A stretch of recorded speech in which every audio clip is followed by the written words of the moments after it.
different post shows like crazy. Like, wow.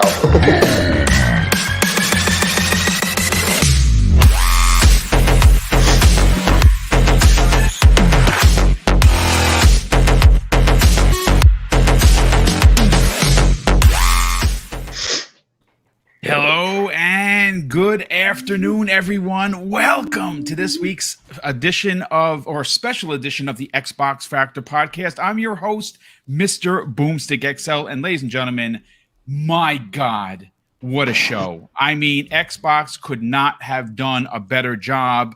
This is by far absolutely one of the best Xbox shows I think I've ever witnessed.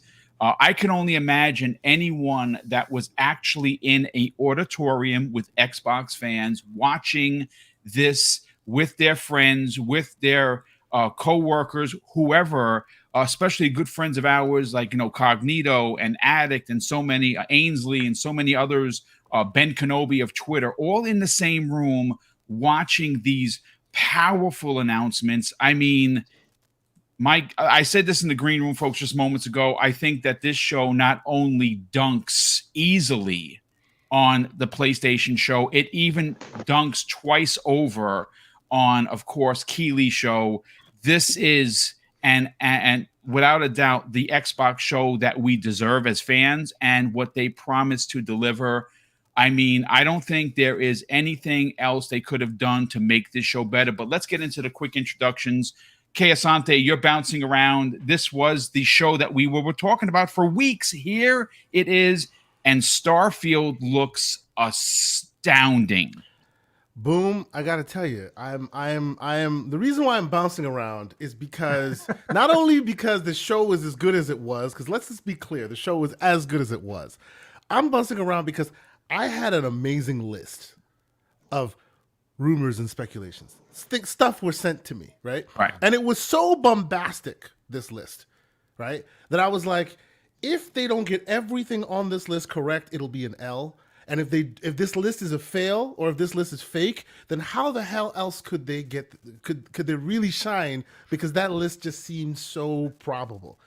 Most, if not all, on that list was wrong, and still this show was a 10 out of 10, and that's amazing to me. Amazing to me.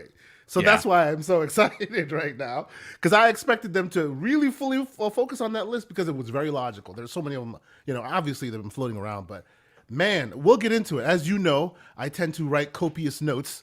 I have a few pages as we're going through this here. But yes, I have it all documented, and man, that's Starfield. But yes, I'm here. There's a bunch of people here. I'm happy to be here. Let's get into it. This is amazing. It's amazing. Yeah, it absolutely is. And thank you so much for joining us. One Bad Mother. I mean, wow. What a day for Xbox fans. And especially, I think if there were questions to Starfield's vitality on its release later this year, all those questions were answered. Most of those questions. We're still waiting for the frame rate, but yes, Starfield. The one thing, yes. Yeah, but Starfield, to me, and I kind of said this in some Discord chats while it was going live. To me, this feels like the start of the next generation for me. Like, and I know some people may differ on that, but this is the first game that I saw. And I know Flight Sim, people will call out, but I don't know. I don't call out that totally. Like, in terms of things that I'm interested in, single player games, this feels like the start of like this current gen and what the potential of it is. Everything from just the dynamism of the game, the variance in the environments, like the attention to detail. That was probably the best showing of a single game that I've seen from Xbox, maybe since the Halo 2 demo that we saw in 2003 that never ended up being part of the game. But it's been a long time since I felt this good about a game coming up. So and we talked about it Thursday morning, right? This was good. I thought this could be the start of the new era of Xbox, and it felt like it. Indeed, it did. Zemi Games, I know that you are hitting the refresh button, trying to get your hands on the collector's edition, which has not gone live as of yet, because I'm waiting as well. Has your Starfield dreams and hopes been answered? Man, I'm so like I was excited for Starfield before the show, right? Everyone knows I'm a huge Bethesda fan.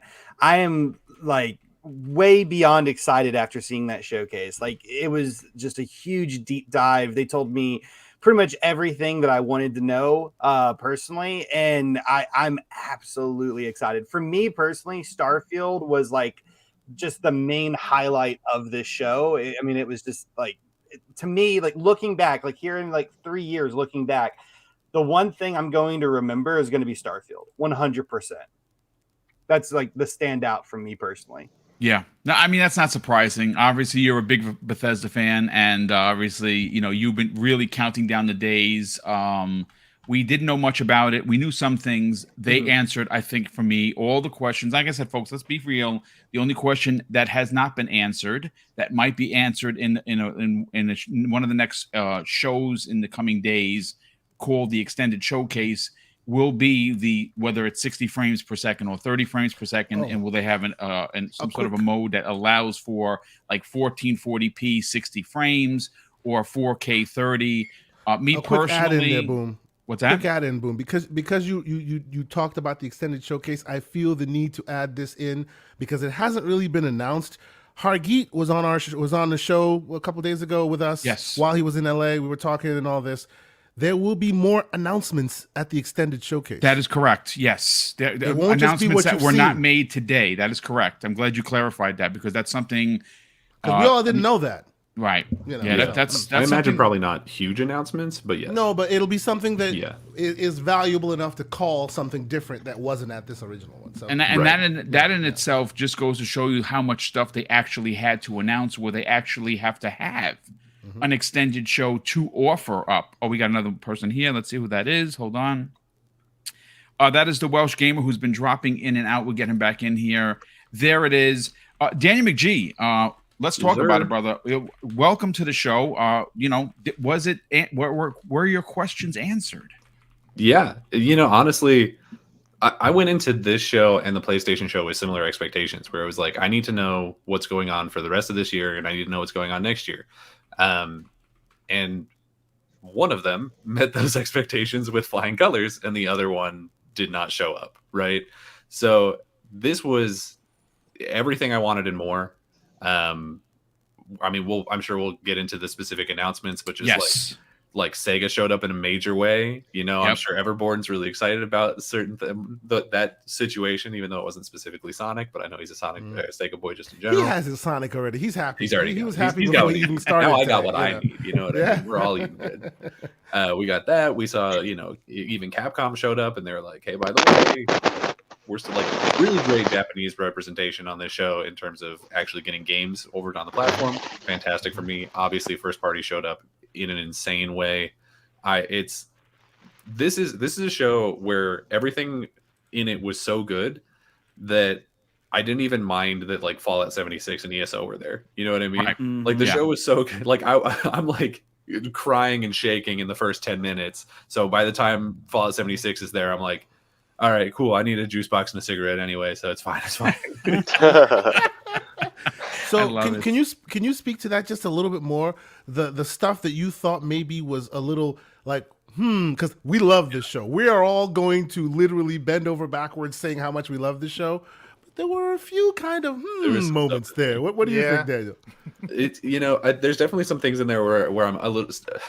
Not that I don't think that they should have been there, because like ESO has apparently a really big following, even though I don't know anyone personally who plays it. So, like, I understand why that was in there. Fallout 76, like again, I get why that's there because it makes money. And they're going to Atlantic City. I mean, it's an entirely new area. Because I thought it was going to be Vegas, but it's just right next door to Vegas, so that's fine. Yeah. But yeah, I think really those were the only two where I was like, that's a little questionable. I guess the closest other one would be maybe Flight Simulator. It's like, do we need another Flight Simulator? My only other one. Well, the Flight Simulator one was cool. Like, because certain parts you couldn't see if it was real or if it was. No, it looks really good. I was my like, only confusion was impressive, like, for sure. Is it a new game or is it? I think they're expanding it. Okay. I think it's just I think it's just an expansion.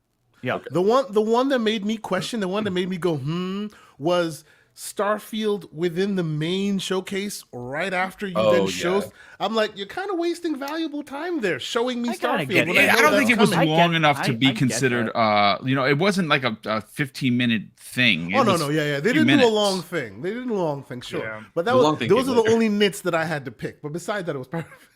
Yeah, I was very Yeah. happy with this. The only Yeah. nits I had to pick were that they didn't show enough, I think, gameplay specific. But I think game engine, I'm fine with that still. Knowing that Fable is launching next year, by the way, that's a major W. Mhm. That's I a didn't- monster W. Yeah, I because a didn't lot of expect people that. I include. thought We've talked about it, 2025. Umbra. Yeah. What didn't we say? Early 2025 Yeah.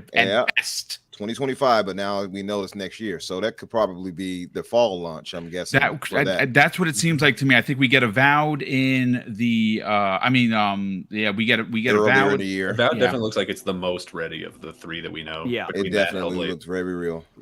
Ready, rather. Just gonna say this was a 9 out of 10 showcase right here. Yeah, I see some 100%. people trying to like temper it. Oh, it was a B. No, it wasn't. This was a No, 9. this is What not a stopped B. it This from is being a, Yeah, what for This me, is stopped an it A. from being a 10 out of 10 for you? What stopped if it? Starfield would have, if they would have said 60 frames per second out of like 10 out Oh. of 10. I do think that we'll get information on that. Yeah. It's, I Now think we'll we get got a deeper Ryan conversation on McCaffrey this in a after the minute, I'm show. sure. He has a show right now. He talked with Todd Howard. He Yeah. played an hour of it, so maybe he might give us some more, clarity on that. But from what we could tell, one thing I'll say for sure, the gunplay, and I think we can all agree, the gunplay, the movement, everything Excellent. looked 10 times better Phenomenal. than we last saw. Surprised me at Yeah. how good Yeah. the gunplay actually Yeah. looked. Yeah, I Yeah, was 100%. that was how pretty good big. it looked. How So while fluid and smooth. So while it might not be 60, it definitely looked really fluid. I don't know what it was, but Yeah, my man I did say can't quite call filmic, it. and I was like, he said filmic, yeah. Mhm. Yeah. Well, listen. Let's continue welcoming, and then we're going to get everyone's opinion on this. First of all, Wilf Dre, what's going on, brother? Welcome to the show. How's it Okay, going? there, brother. Yeah, man. Excited. Yeah, can you hear me? Yeah, can Can you guys hear me? Yeah, your camera's coming in and out, dude. We'll keep you as long as we can, but I really like to have people with the cameras and the mics, because obviously you're breaking up. So we'll keep you on here. We'll get your. Can you guys hear me better now or no? It's still a little wonky. We'll come back to you in a second. But thanks so much for joining us. Super appreciate that. Retri, what's going on, brother? How you feeling? Mr. Game Pass. I mean, everything seems to be coming into Game Pass. Yeah, dude, I was shocked, to be honest with you. They killed it. They killed it with stuff. Some of the stuff I just didn't kind of expect. And I gotta say, like, I was going into this, I think Avowed was my game. And Starfield blew me away so crazily. Like, I'm just kind of stunned.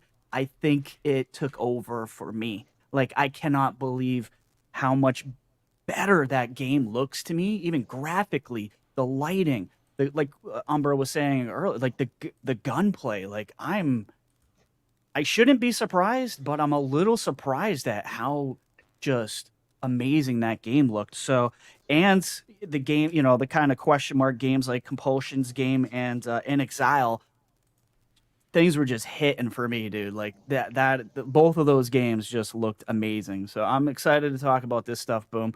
I don't want to go too long here, but No, we're gonna Yeah, get it's gonna be great. everybody. This is folks. We're gonna. I knew he was gonna drop out. All right. Hold on just a second. Let me just fix this. I like Hold on. Keisante looking like a Sith Lord over here. He does look like a Sith Lord. There you go. He's excited. Welsh Gamer, what's going on, brother? How you feeling? Oh God, can you all hear me? Am I coming in nicely? Yeah. Yes, We you are can. coming in nicely. Oh, fantastic! Oh, literally, mate, my laptop, I nearly threw it across the street, mate. I could have cried when it wasn't working. Mate, I'm so glad I'm in this show now, guys. What a great show we just had, honest to God. Can I just say something about Starfield, though? I honestly do think Starfield is, and it's not just me that said it. My friend Chief, who I play Xbox with, we were in a party watching this show together, and we both said it at the same time, that Starfield, that gameplay, like everything that we saw, I honestly think this is the best demonstration, or the best, like, overall game that we've seen coming to the Xbox platform as a first-party exclusive since Gears of War on the 360. Like, this is an absolute masterclass in game development. Like honestly, I it blew my socks off. I had an idea of what I was getting into when the deep dive was coming, because obviously last year we had a bit of a deep dive and they shown a bit. But my God, it was the gift that kept on giving. Like it was just like the features, the depth, the sheer. Oh mate, and that's just one game. Don't get me started on Fable and Avowed and all the other stuff we saw. I was blown away. It dipped a little bit in the middle for me, where it's shown like a load of those like anime sort of like cartoony games. They're not for me. But but other than that, like I'm in the camp of like a 9.5 out of 10, if not a 10 out of 10. I really don't know. Starfield blew me the F away, man. Honestly, what a show. Yeah, I agree. I think it delivered in every way possible. We got Andre back. So Andre, brother, listen, thanks so much for joining us. We're going to come to you in a hot second.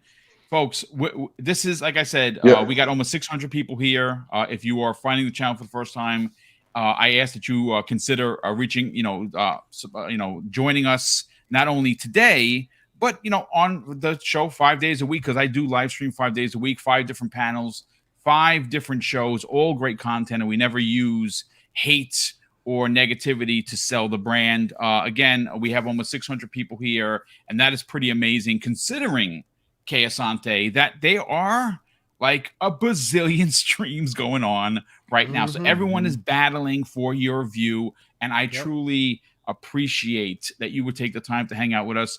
Que Asante, we're going to go for you first. This was, I think, a show that I personally feel the Xbox fans deserve. Now, that might be stretching it for a lot of people. What are we owed? We're not really owed anything, but as fans who, quote unquote, have held the line, this is the show that we have been wanting for years. True. Yeah, now, absolutely. Sure. I know I'm starting to see some of the chatter. Well, where was State of Decay? Where was the Gears collection? Where was Killer Instinct? There were some things that were not here. I understand that, but you have to understand, at least for me, what they showed in the time that they showed it, Kay, was baffling. And most of which, everything except for like 1 or 2 third-party games, like the Star Wars Outlaws, which looks amazing, is in Xbox Game Pass day and date, on top of a new Atlas game. You got to think about, again, 3 new Atlas games. 3. Well, that's true. I mean, I'm sorry. Atlas. There's technically 3 Atlas new games. That's right, because there's Persona 3 remake. There is obviously the tactics game, and of course this new IP. Understand the ramifications of how big of a deal. We're going to get to Daniel's opinion on that in a second, but Que Asante, first of all, let's get your 3 biggest 1, 2, 3 games of the show, and let's get a rating. Let's get a review. Okay, so the 3 biggest shows, and forgive me if I'm a little bit. I seem a little preoccupied because I just purchased the special edition controller, and I'm where is it, brother? Drop the link. Buy right now on the special edition headset, which I'm also about to hit buy on Microsoft.com. So forgive me. He's got his priorities in the correct order. I got to get it on deck before it's no longer available to me. But that's neither here nor there. No, okay. So you're talking the three that I saw that I thought, wow, this was amazing. Okay, first, Fable. Yes, they did it.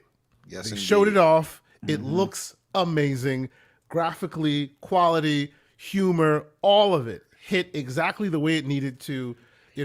It's a hard thing to do to have something in your head and it be nostalgic and reinvent it and still have people still remember what it used to be and still appreciate what you're trying to bring to it. And I think so far from what we've seen, they've threaded that needle perfectly. It's not this cookie cutter childish thing that it used to be, but it still retains that humor and it's gotten to that really excellent graphical fidelity. So I thought that was amazing. So that's 1. 2, I really liked Avowed.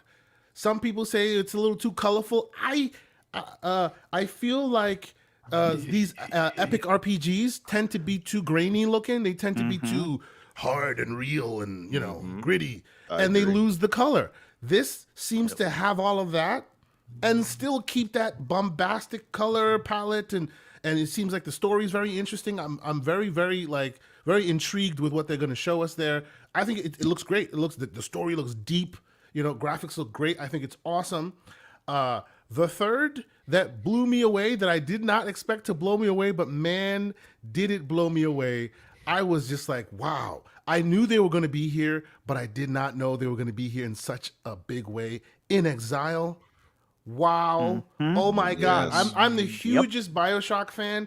This is Clockwork Revolution. Man, I'm in day one. That's it. It's a wrap. Let's go. It's it. Definitely brought back the BioShock Infinite feeling a little bit. I right? literally wrote down BioShock in my notes. I was like, oh my God. So good, right? I mean, and there's so many people want to talk. I'm not going to go through all of. There's just so much I have in my notes. There's a lot of good stuff we saw. If I have nits to pick, right? City Skylines 2 shouldn't have been there. Great game. I like that game. I disagree. That game. Shouldn't have been there. Shouldn't have been there. Why? I know a lot of people love that game, but yeah, I agree. I get that a lot of people love that game, and if you are Nintendo, where you are consistently showing us little games and then big games, little games and then big games, sure. But this is you after 2 years, after all this is the time, this is the year, oh my God, they finally got it, and you show me City Skylines 2? I'm sorry. I like City Skylines. It wasn't bombastic. It wasn't big enough for such a venue. It slows the pace down, opinion. too. I think it slowed the cadence, not the cadence, but the pacing of the show pace down. of it went a little slow. Yeah, but it was also between Cyberpunk Phantom Liberty and Metaphor, the new Atlas game. So there's but Cyberpunk brought it. You could have put so many games there, and it wouldn't have stacked up. Sure. No, I get it. And let me be clear to the panel and the audience. This is me just finding any nit to pick because we're critics here. Hard to find. We're critics here, right? Because we're supposed to be critical. Right, and I'm trying to be critical, but I loved this show. I'm trying, but I can't find much to be critical about. I can't find much. I can't find much except the fact that, hey, why did you show me Starfield when you knew Starfield was coming right after? So I didn't even find fault with that. I was even fine with that. I'm with you, Umbra. Like I didn't find fault with that at all. Okay, I actually think that I'm not saying this. I agree. I just think that it shows. See, and that's the thing. See, I get your point, and for you as a gamer. Yeah. That was a bit of an anchor drag. Let me be clear. The only reason why I looked at an eyebrow, because I get why they did that, right? Imagine you're putting a show together, right? You're not planning the show you're putting together, anticipating what's coming after it. No, you're building your show itself. And within the confines of that show, they need to show Starfield. I get that, right? But unfortunately, because we want more games. What else you got to show us? We want more games. The chat's asking about this that wasn't there, that wasn't there, this that wasn't there. You know damn well that something was left off the cutting room floor because that's how it works in these things. What goes in, what comes out, they make decisions. Something was left off the cutting room floor so that you could see this Starfield. Something was left off the cutting room floor so that you could see City Skylines 2. I think that's just a little unfortunate. Still a great show, but before y'all rip me to pieces, I give it a 9 out of 10. Right. No one's ripping anyone to pieces. You're allowed to have an opinion, damn it. You're safe. 9 out of 10, you're good. No, well said, man. Well said. You know, the thing is, though, Kay, just to add to that, Kay, like the things that they may have saved or didn't play here, we probably will see tomorrow. So maybe we'll see. Yeah. And if it does be something crazy, I'll be like, damn, why didn't they show that at the showcase? So I get your point. Yeah. I mean, listen, that's it for me.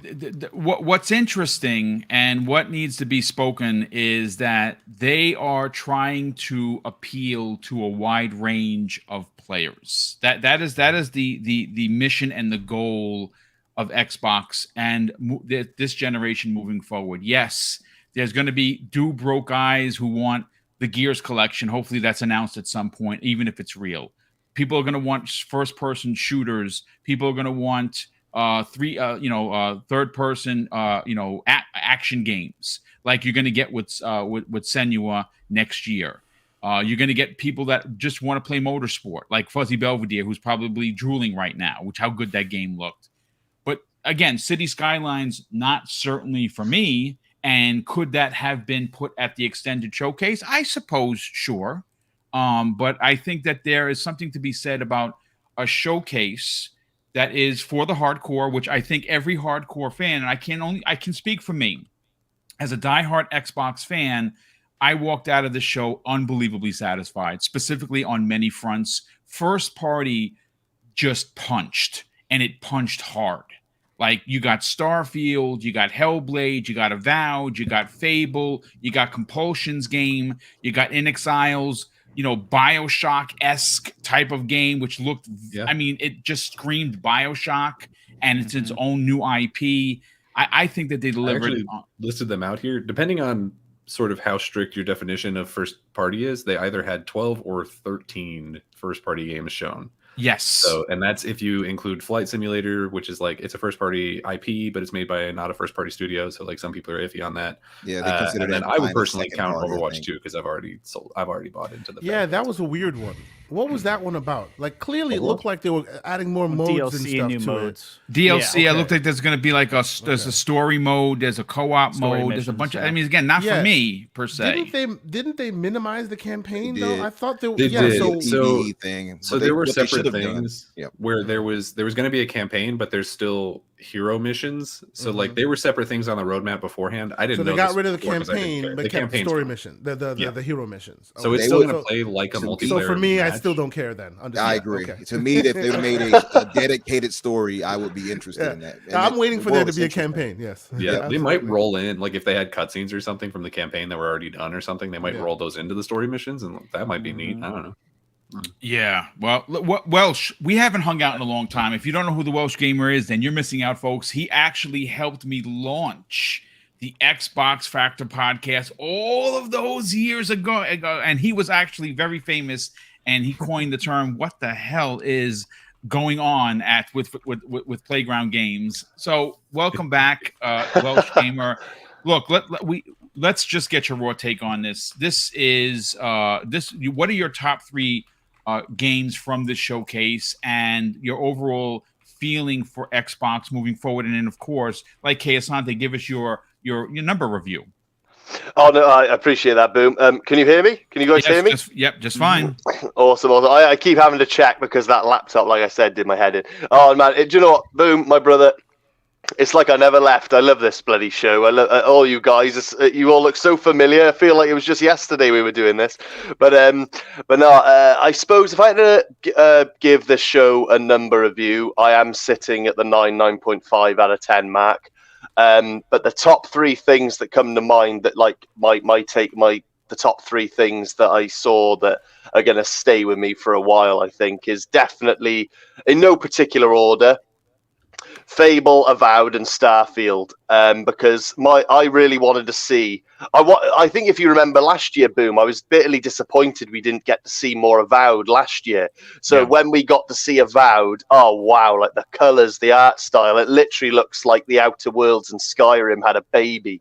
No, screw that. It looks like the Outer Worlds and Skyrim hit up a motel and made sweet, sweet love. It's like they just went to town and spat out this beautiful child that is Avowed. Honestly, I know it, mate. Honestly, it's great. It looks beautiful. I can't wait to get my hands on that game. Fable, if I had to, like, I'm gonna pull a Kazanta here because there's not a lot to critique with this show. But if I had to pull one out of my ass and critique something, I'd have to say that I was hoping, akin to how they did it with the Avowed showing, they had a bit of like a cutscene / gameplay sort of mix. I'd have loved to have seen maybe a little mix of gameplay thrown in with the Fable showing, but nevertheless, it's coming out next year. We're bound to see gameplay up the road, and from what I did see, it looks very good.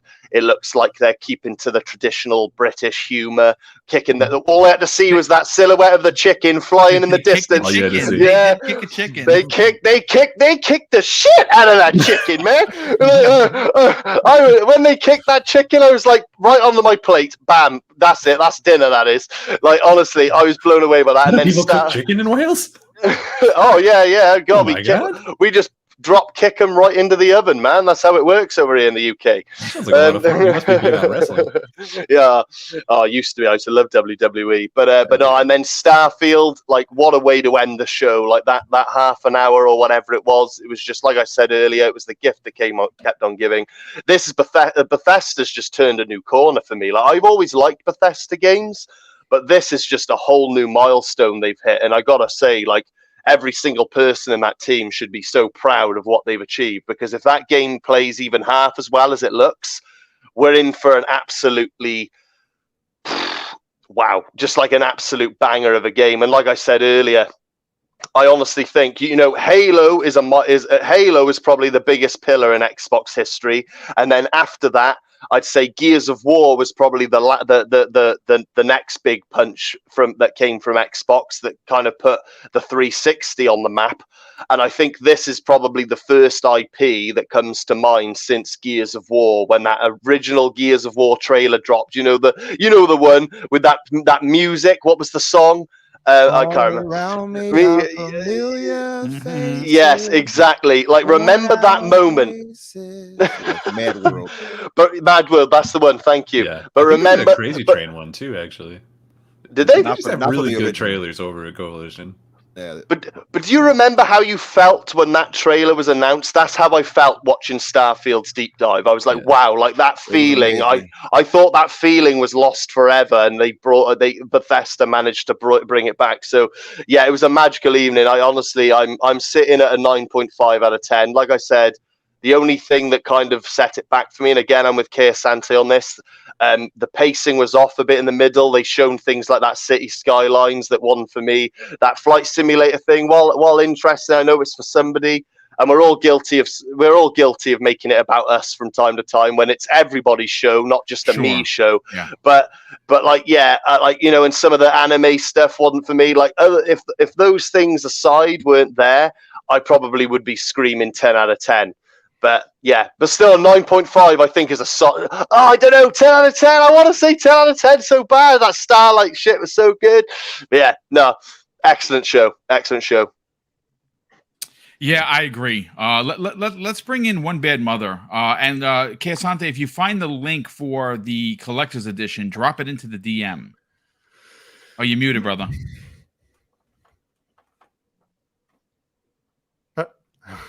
Can you hear me now? Forgive me, Yes. sir. Yeah. It looks like the special edition headsets are sold out. That's why they're active. Yeah. But I still have the controller though. I'll get you the controller one. I got the headset and 2 controllers. Live on the air. I got the controller, no for headset. you, one controller for me. Boom, thank you. I got There you controller, go. no Look at headset. you. Greedy Infinite Umbra. He doesn't disappoint. I need the special edition collector's headset for the man who got slothed because of it. I need it in my life. You absolutely need it in your life. But listen, One Bad Mother. Let's get your hot take on this, dude. Look, top 3 games. Okay. What are your overall feeling on the showcase and score? Because we got a couple of 9s here, got a couple of 9.5s here. I think this is a successful show, to say the least. Yeah. Oh, for sure. And like going back to what I said to start the show, Thursday when I got on with you at my lunch, and we talked about kind of what I was expecting to see. I think a lot of what I was expecting ended up coming to fruition.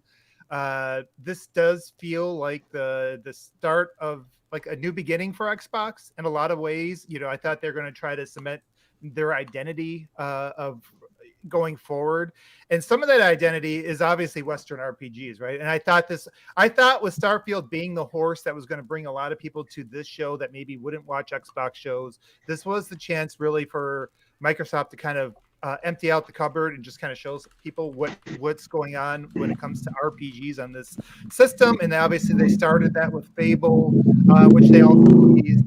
Whoop, I hear somebody's out in the middle of traffic. Yeah, that's bad. That's bad. But in Exile's game, the Clockwork was a Clockwork Revolution. Yeah. Mm-hmm. That was outside of Starfield. That was probably my game of the show, and I've been talking about them since they were acquired in 2018.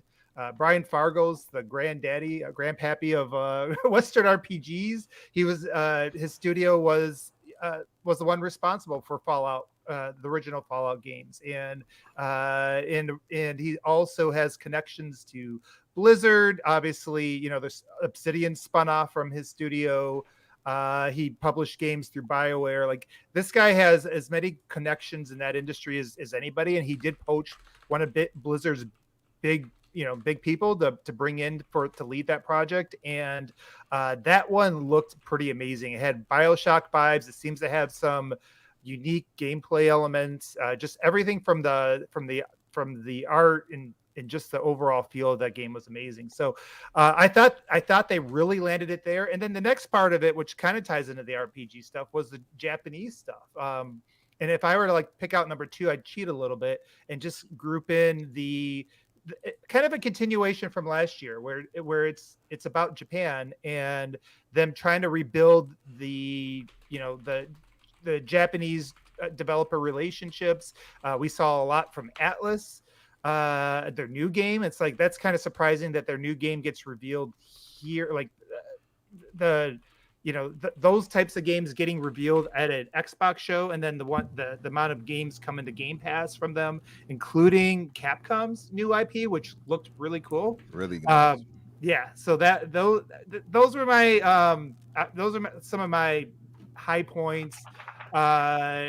Basically, and I would just say, like, in general, again, the identity, the amount of single player games, like if we came out of Sony show kind of disappointed that they're maybe veering too hard to gas games, I really like that Microsoft with Game Pass is showing they're really focused on single player games. And we got, with the exception of some of those slowdowns with the Fallout 76 and Elder Scrolls, really this was a single player game showcase. So 100%, yeah. So yeah. By the way, guys, real quick, check the DM. Web Dave just gave me the link for the collector's edition, which is live right now on GameStop.com. I dropped it into there. I pre-ordered mine. You don't waste any time, do you, Boom? No, sir. No, sir. Speak on exactly what the collector's edition comes with again. It's the one with the watch. A watch. Ooh, Oh, yeah, watch look. That made that watch and the watch look. connects to your phone too. So I'm Cha-ching, curious to let's see go. like what that's All right. about. Made that watch looked very nice. I gotta say it. That looked very nice indeed. I have to speak to the diversity of games shown, and you guys that's a great talked point. about. You guys talked about Japanese games being shown and such. I would say when I saw the Path of Goddess, am I the only one that thought that may have been Onimusha, a new I thought Onimusha? so too initially. Yeah. I definitely thought it was some returning IP. I couldn't have pinned it down. Yeah, Gameplay looked fun. I mean, I like that they were showing the gameplay for that one as well. But yeah, no, I think like that game showed really well. And that may be kind of almost before I kind of pivot over to some of the things that could have done better. I can't go forward without mentioning Starfield. That was probably Bethesda just showed, like, this is how you reveal a game, or this is how you show off a game. Yeah, absolutely. Like they basically covered everything. Anybody who's ever played a Bethesda game, I don't know about you guys, but it's like you're sitting there, you can just imagine yourself in this world and all the options, like the combat. Finally, like, that's never a reason why we play Bethesda games, but the combat actually looked a lot of fun, and looked fast, like Doom, like that kind of a combat. I was pleasantly surprised by the combat. I must say, pleasantly surprised. It looked fun, and and the environments, for something that's going for more of a realistic look, the environments were very varied. They had some color to them. They were interesting. Like you had kind of a wide variety of environments in that, just like all the little details. And so that, if we're just going to focus on the highs, it's almost like it's hard to go lower than a 9. I will say though, if we're gonna like look for some next times, I would say, I still probably wanted some more in-game demonstrations. Number one that comes to mind is Hellblade. I think the lack of combat, thank you.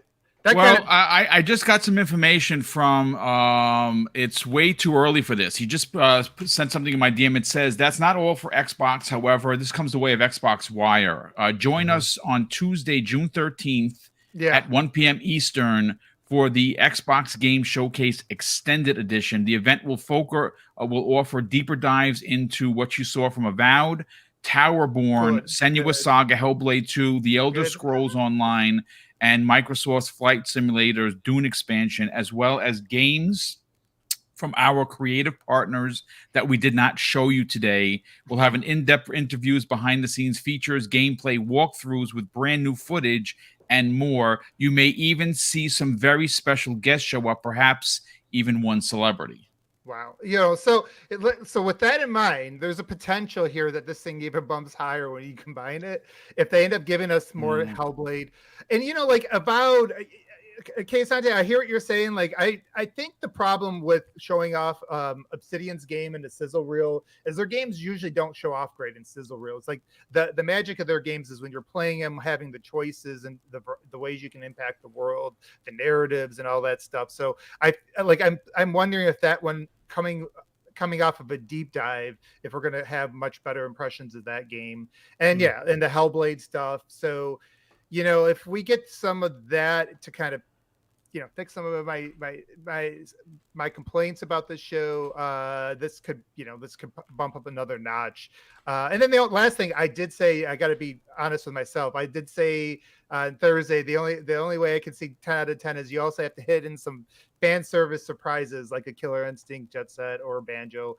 Didn't get that stuff, so I'm probably more high 8s today. I could be over 9 if we get some good if some of the deep dives OBM sew that up. You got Sea of Thieves at Monkey Island. Come on. Don't joke. I will be playing that. I absolutely will be playing it too. See, and that's the thing. See, again, it really depends on who you ask, because my brother Neo Mental, he is one of the biggest Monkey Island fans. He used to play it when we were kids on the Commodore 64 way back in the days. He's been a super fan ever since. And when he saw that, he says, "You know what? I'm downloading this. I'm downloading Sea of Thieves right now." Yeah. So, no, that's cool. I mean, I won't lie. Like, my eyes kind of rolled a little bit when Sea of Thieves. When I saw the ship and I realized, I was like, why do they do this every year? We see if they don't need to do this. And then it started, and I was like, shut up, Bowen, rein it in. I was like, this is actually pretty cool. And then by the end of that, I was like, I was like, fair play. They got me. They got me good. And if I'm not mistaken, it looks like it's a little bit bigger than their last. They clearly have a relationship with Disney, right? Yeah. And the last one was just a little drop, right? It looks like this is a bit more expansive to the point where it even You're talking about the Pirates of the modifies. Caribbean one? Yeah. The Pirates of the Caribbean one was massive. It was like a whole campaign. Yeah, I played it. But how long did that last? Like, I think it was like less than 10 hours. For me, because Sea of Thieves just in general takes a really long time to get anything done. Yeah. But probably like 10, 12 hours. Like, it's long. It's meaty. Okay. This looks like it's very, very, meaty itself. So I'm actually surprised that they're going even further in that direction. It's great. Yeah. Looking forward to playing. Let's bring in Zemi Games, who obviously we know is there only for Starfield. Look, what are your top 3 picks? Because there could be a lot about this. Everyone's picks are going to be different. For me, now I thought it was Onimusha returning, the game from Capcom, which I was like, whoa, this is Onimusha making a return. That's Game Pass day and date. That's a brand new IP. That's a big freaking deal. And I'm glad they focused on Japan, because there are a lot of fans in this Xbox community that have been saying Sony and Nintendo runs basically unchecked in that region of the world, and Xbox went to town. But what are your highlights of the show outside of Starfield and your overall score? Now, I can't be playing that game of outside of Starfield. My number 1 pick is Starfield. Now, come on. I mean, don't do that to me, Boom. Like, how are you going to do that to a man, No, come on. I mean, Starfield just looked fantastic. Like, I was just, my breath was taken away. All your questions answered, Zemi. They were, to the exception of the 60 frame per second. I would have really liked to see a solid answer on that, whether it is, the news that we want or the news that we don't necessarily want, but we'll still take. I'll play the game 30 frames per second. I don't care. I'll play it 60 frames. It doesn't matter to me, right? I just want to play it. I got so many Expanse vibes, like while watching the show. And I think a lot of that's probably because I'm rereading through all of the Expanse books right now, but I just started getting all these ideas in my head of, okay, this is the character I'm going to make. Oh, I'm going to get that perk and this perk. And, I started planning out, like, what does the landscape of, like, the window of my personal settlement on, like, on a planet, like, what's the landscape need to look like? I'm hunting for a waterfall, I think. Yeah. I don't know, man. I'm just imagining myself playing the game as I'm watching them talk about it. It looks like a huge passion project for Bethesda, and I can't wait to get my hands on it. To me, like I said before, looking back 3 years from now, the main game that I'm going to remember, and I think a lot of people are going to remember, like just automatically, is going to be Starfield, because I think it just played such a crucial role in today's show. My second pick, it's not an Xbox first party game, but it is a game that they do have a marketing deal with. And well, it's more of a DLC. It's the Cyberpunk Phantom Liberty DLC. That looks incredible. I love how they had Keanu Reeves come out on stage and kind of introduce it. I thought that was so much better done than the Nicolas Cage that we saw during Game Fest. But I'm just like, I'm falling in love. Like, I'm starting to think like alternate ending potentially for like the Cyberpunk 2077 main campaign, just kind of like, you know, from like the details, like the story details behind it and so on and so forth. And then it just looks like an awesome like spy espionage kind of thriller story. I cannot wait to get my hands on that. And then the third pick, Kayasanti is going to hate me for what I'm about to say, but honest to God, and I truly mean this, I'm not saying this to, you know, ruffle any feathers, but City Skylines 2 is It's be for somebody. Hear me out. Paradox has a really good relationship with Xbox. That's a great reason to show off this game. True. It's coming into Game Pass. I've played every version of it on Game Pass. Right? I agree with you.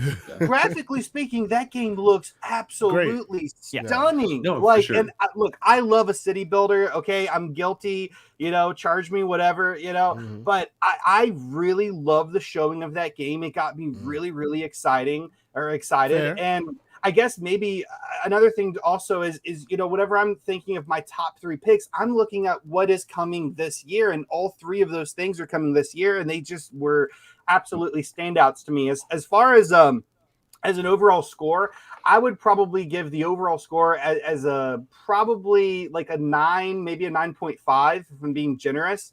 Now I will say this. If I was just going to give a score to the Starfield show, I would give it a 9.9 all day long. Only thing that's stopping me from giving a 10 is giving me that frame per second news. Well, can I give you some breaking news about Starfield that I don't think we had before, but is go ahead, talk about it. It's come out as part of this the extended, what do you call it, deluxe edition or whatever. Speak on it, sir. We have the name of the first story expansion. It's called Shattered Space. Yeah, I saw that. Yeah. Wow. Okay. I don't know what that's going to be about because I know nothing about this universe yet. Space being shattered. That's all we need to know, Danny. Oh my God. Did you guys see like the little glimpse of space magic at the end of that Oh my whole God. gravity thing at the end there? That was an absolute tease to something, dude. Walked through those bullets a bit like he was like Neo in the Matrix for a second too. Right, I need to interrupt everyone. How is nobody talking about the fact that someone created an Optimus Prime spaceship? Yes. Oh no, that was Voltron. I love the mech. That was Voltron 100%. Oh, is it? Oh, okay, but still, wow, that looks so cool. Like I started taking off, and I was like, "You gotta be joking." I want to know how that mech works in space battles. How the hell are you probably supposed to really awkwardly? If I had, I was gonna say it looked like it really struggled to take off. Like it was flopping. Like you didn't know which side to lean on. It was like on one side. Yeah, it's gonna flop right over. No, so good. Zemi, to your point about the space magic stuff, the whole time I was looking at that thing, right? You can be derivative of the game and basically call out other games that you see. Oh, okay, I see No Man's Sky. Oh, okay, I see Skyrim. Oh, okay, I see Mass Effect. I saw Mass Effect. I was like, are they going to start using biotics now? Okay, Asante, real quick, check your DM, brother. Definitely saw start. Check your DM forthwith. Okay, I thought DMs. To your Asante, to your point, I literally thought that there was going to be like blue glowing stuff coming out of the person's hand. Like I thought it was going to be like biotics from Mass Effect. Exactly, sure exactly. That's definitely what it felt like. Refresh, brother, because the headset's live. Boom. 1 and 2 and 3 and thank you, sir. Acquired. All set. There you go. Yes. There you go. There you go. I got the headset, I got the controller, and I got the collector's edition. There you go. Yes. Amazing. Sorry, I didn't mean to cop No, that. that's all right. Listen, Zemi Games, please continue, because obviously Yeah. I thought about that for a second. I was like, did he just do some sort of like a space magic where he Yeah. knocked everybody Well- up and he's just chilling, walking through? And I tell you what I think it is. Like, obviously we don't know a ton about the story, but this artifact looks kind of like yes. space magic. And I think Yeah. Starfield, Exactly what for I'm the most thinking. part, is a very grounded universe where like magic doesn't necessarily exist. But I think with like these, like, I'm guessing like this other alien species, these artifacts that they created, I'm guessing has some form of space magic, attached to it. I actually had a And different obviously theory. the artifacts are talking to you as the player. So Yeah. I'm going to guess that's going to play the role of how you can use space magic, but probably nobody else can. Kind of like the Yeah. whole I Dragonborn agree. shouting. I agree kinda with you, thing. Zemi. The way I I look at just it- think that at least for me, outside of the 60 frames thing, which I'm going to tell you right now, folks, this game is so massive and there's so much going on. If they somehow figure out a way off of PC, not because PC is going to be able to do whatever they want to do, but on the console, if they could figure 60 frames on this thing, that's going to be space magic. If it's 30 frames, I'm fine. Technically, there's history to that, Boom. I don't know if you know this, but Skyrim was 30, and then people modded it on PC, and in the mod community, you had a 60 frames patch, which then was implemented. Like, you can bring the mod into the console, so you could get 60 frames working on the console using a PC patch before it was actually officially available. And I wouldn't be surprised if that actually give it a happens. week. Yeah, give it a week. You'll Give it get your 60 frames. Don't worry about it. It may not be perfect until Bethesda implements it themselves, but you want your 60 frames, I'm sure you'll get it. Yeah. Listen, Retri, I want to bring you into the conversation. I got to catch you on the super chats. There's been 17 of them, so folks, please bear with me.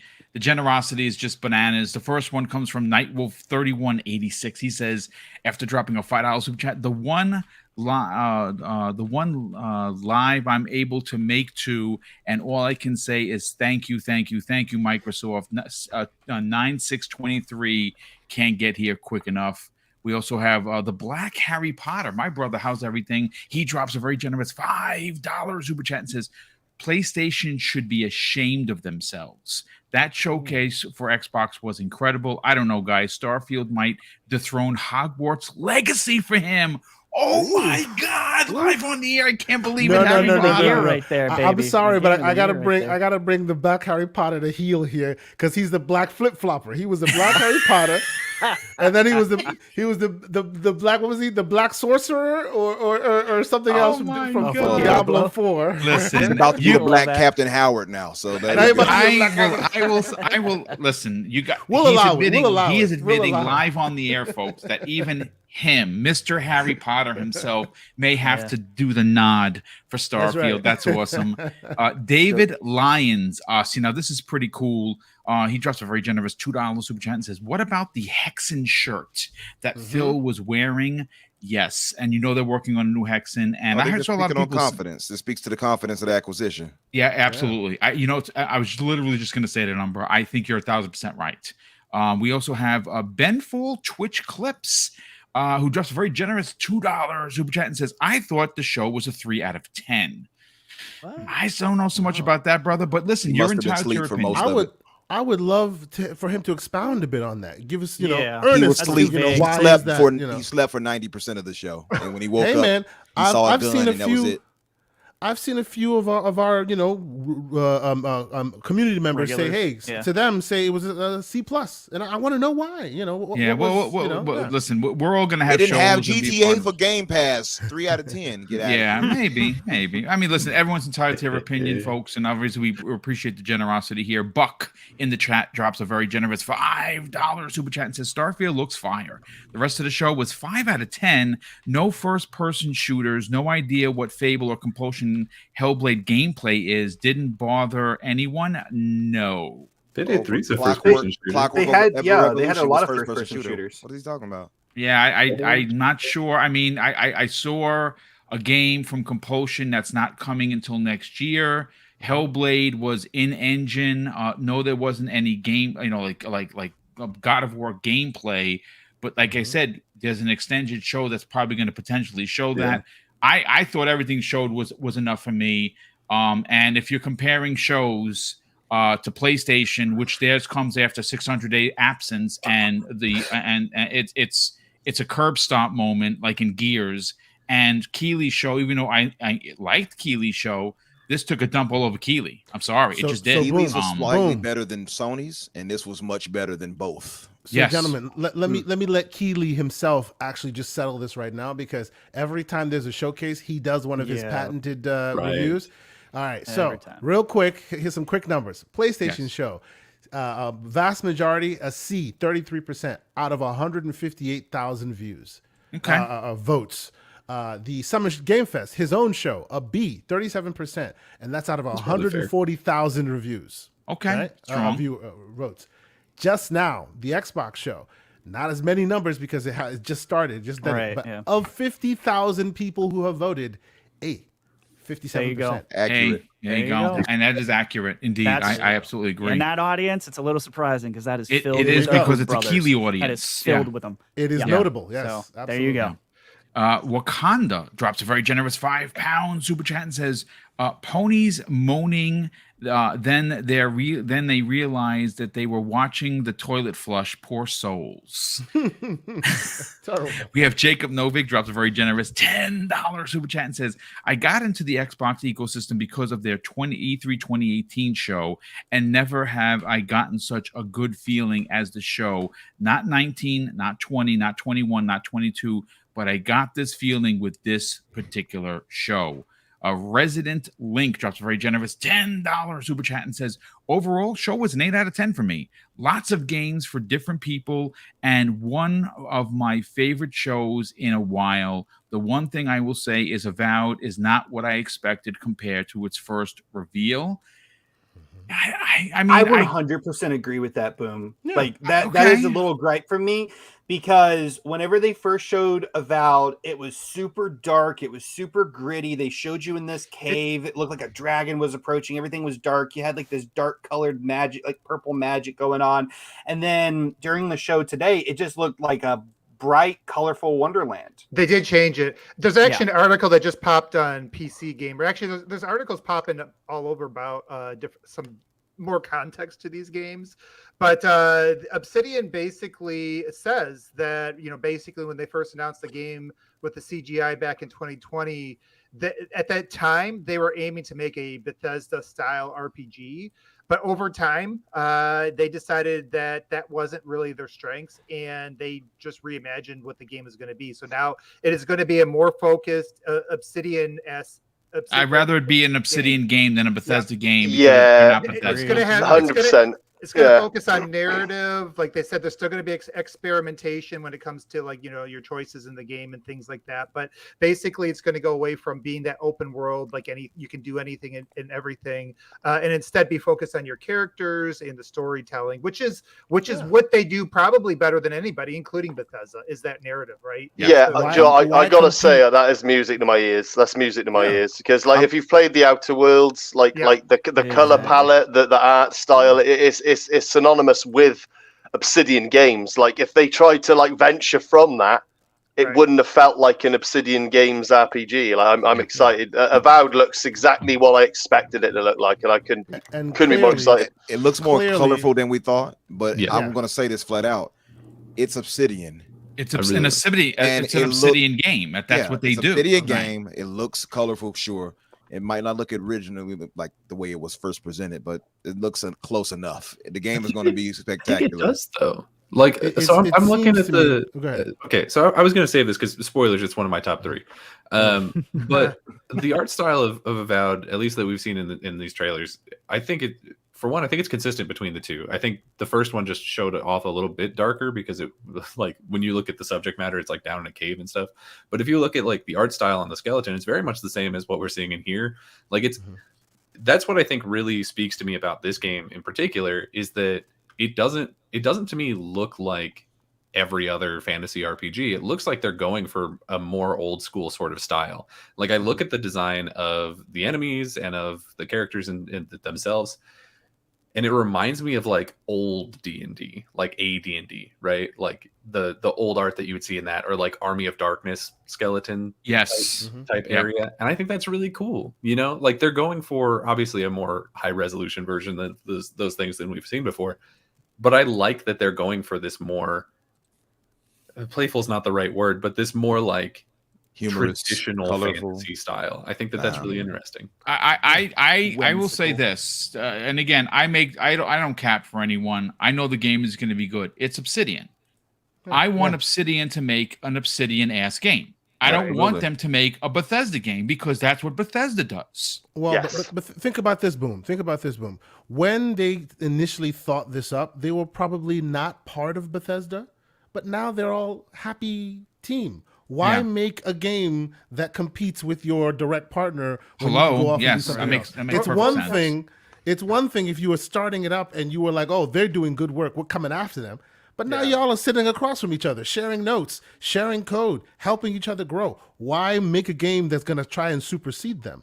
Go off on a different path. Makes sense. And be a poor man's Bethesda, right? Like But nobody wants that. We Exactly. want them to be the Yeah. look. A perfect example of that is and again, we're gonna continue the conversation, and I'll catch up on the super chats in a moment because I do want to get Retro's opinion. We got to get to Daniel, we got to get to Umbra, we got to get Wolf Dre in here as well. Look at the 3 games, or let's just take the 4 games. Fable looks like a Fable game. Starfield looks like a Bethesda game. All right. Avowed looks like an Obsidian game. And of course, In Exile's game, well, I mean, it looks like an In Exile game, except it does have and takes a lot away from BioShock, and the game looks just unbelievable. And each one of these are massive AAA first-party exclusives that are all bringing new breaths to RPG, but in their own style. And I think that's what makes them stand out. Nobody wants 4 games that look like Starfield. I just would not be happy with that. But Retri, brother, you've been chomping at the bit to get in here, but let's talk. Let's talk your 3 stellar picks. What the show did for you as an Xbox fan, and more importantly, what is your overall grade? Because everyone seems to be on the same page where we're all hovering around 9.5s. Yeah.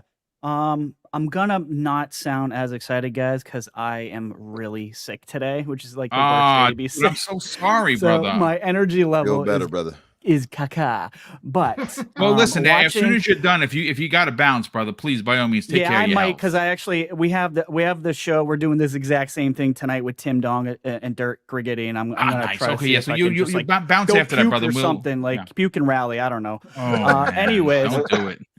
Listen, I'm gonna start with my score right off the rip. This show hit on all cylinders for me.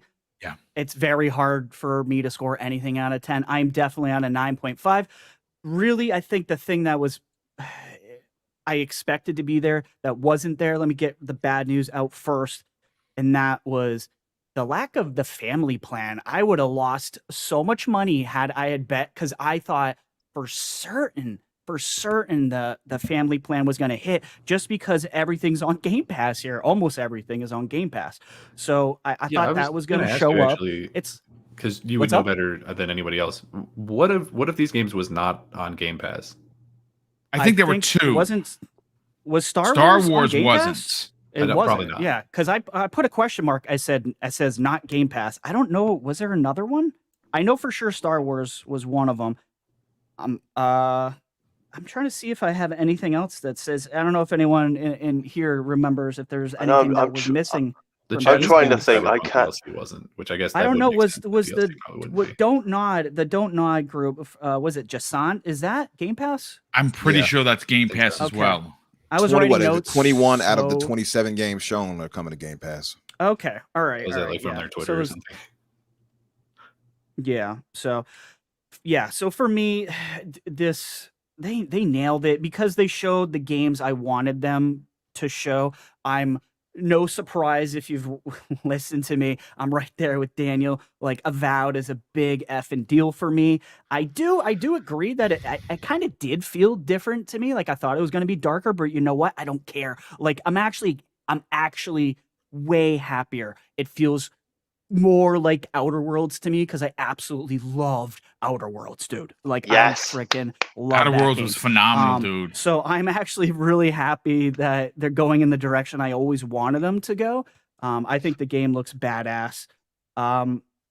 Fable, definitely, it would have been nice to see, like, you know, some gameplay, but they absolutely nailed the humor. The humor was like spot on to me, so I'm happy to see that. Boom, I'm not picking three things, dude. I can't. It's impossible.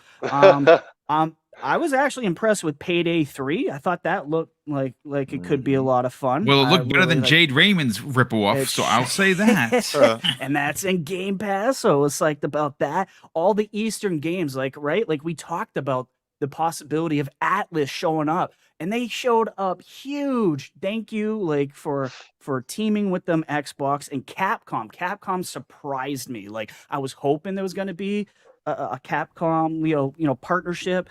Into Game Pass, you know, you get a brand new game with Path of Goddess, so I'm super psyched about that one. But In Exile's game, dude, BioShock vibes. That steampunk universe was freaking phenomenal. It was ticking off every box for me. Like, I'm super excited about that one. Clockwork Revolution looks amazing. It's gonna be my new BioShock game.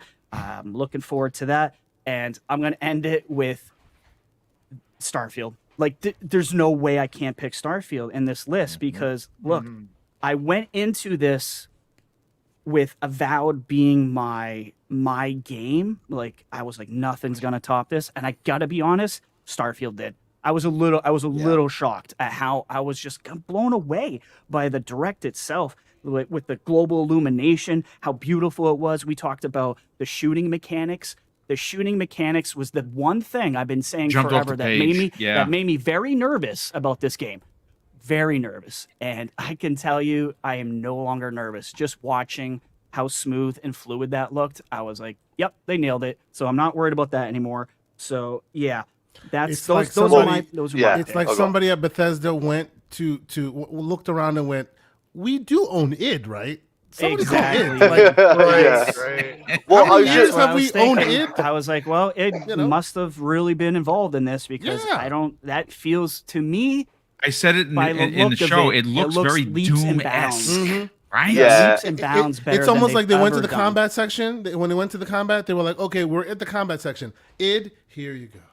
Well, I was just going to say a minute ago. I think we can all agree that, like especially if you're a Bethesda fan, whether you like the Skyrim, Elder Scrolls side of things, or your Fallout, whatever is your bag.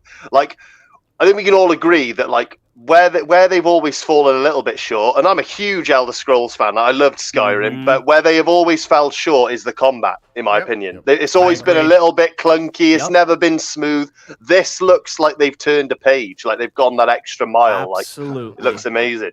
Hundreds Looks of like hours an of not just updated, immersion, but actual fun gameplay. I mean, that's it takes it to another level. I'm blown away by the environments. I'm a sucker for lighting, and I'm a sucker for good biomes. And Starfield, there's so many of them, dude. It just blew me away, man. Like, it really it owned the show for me.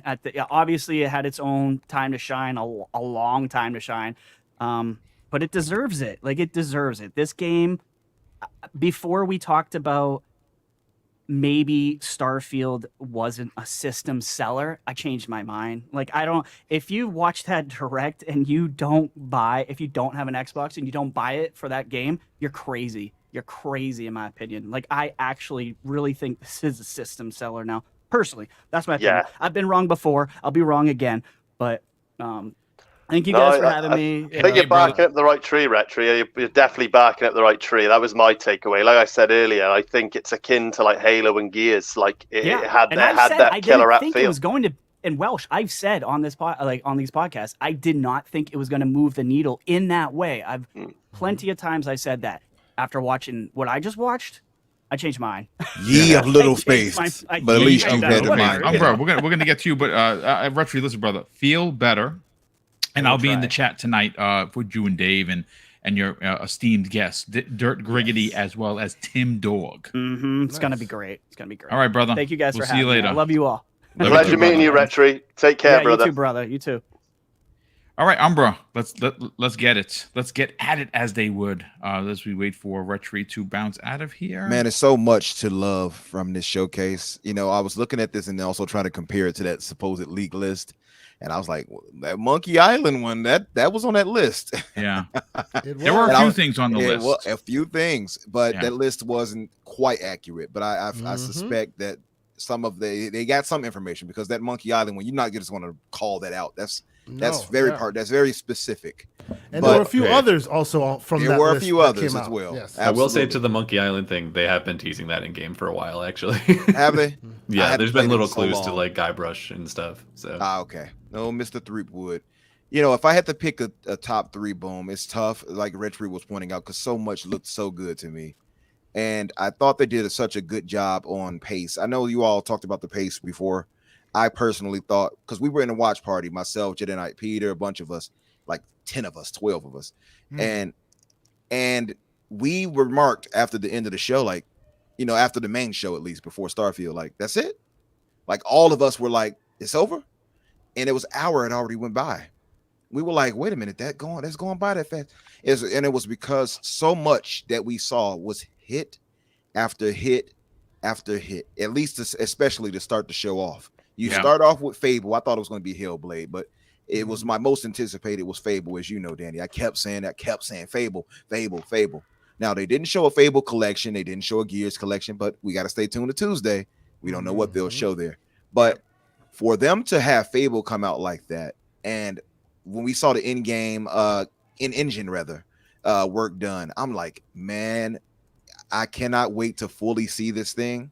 I was slightly disappointed if I had to pick, like, say the nits and picks, like Kay says.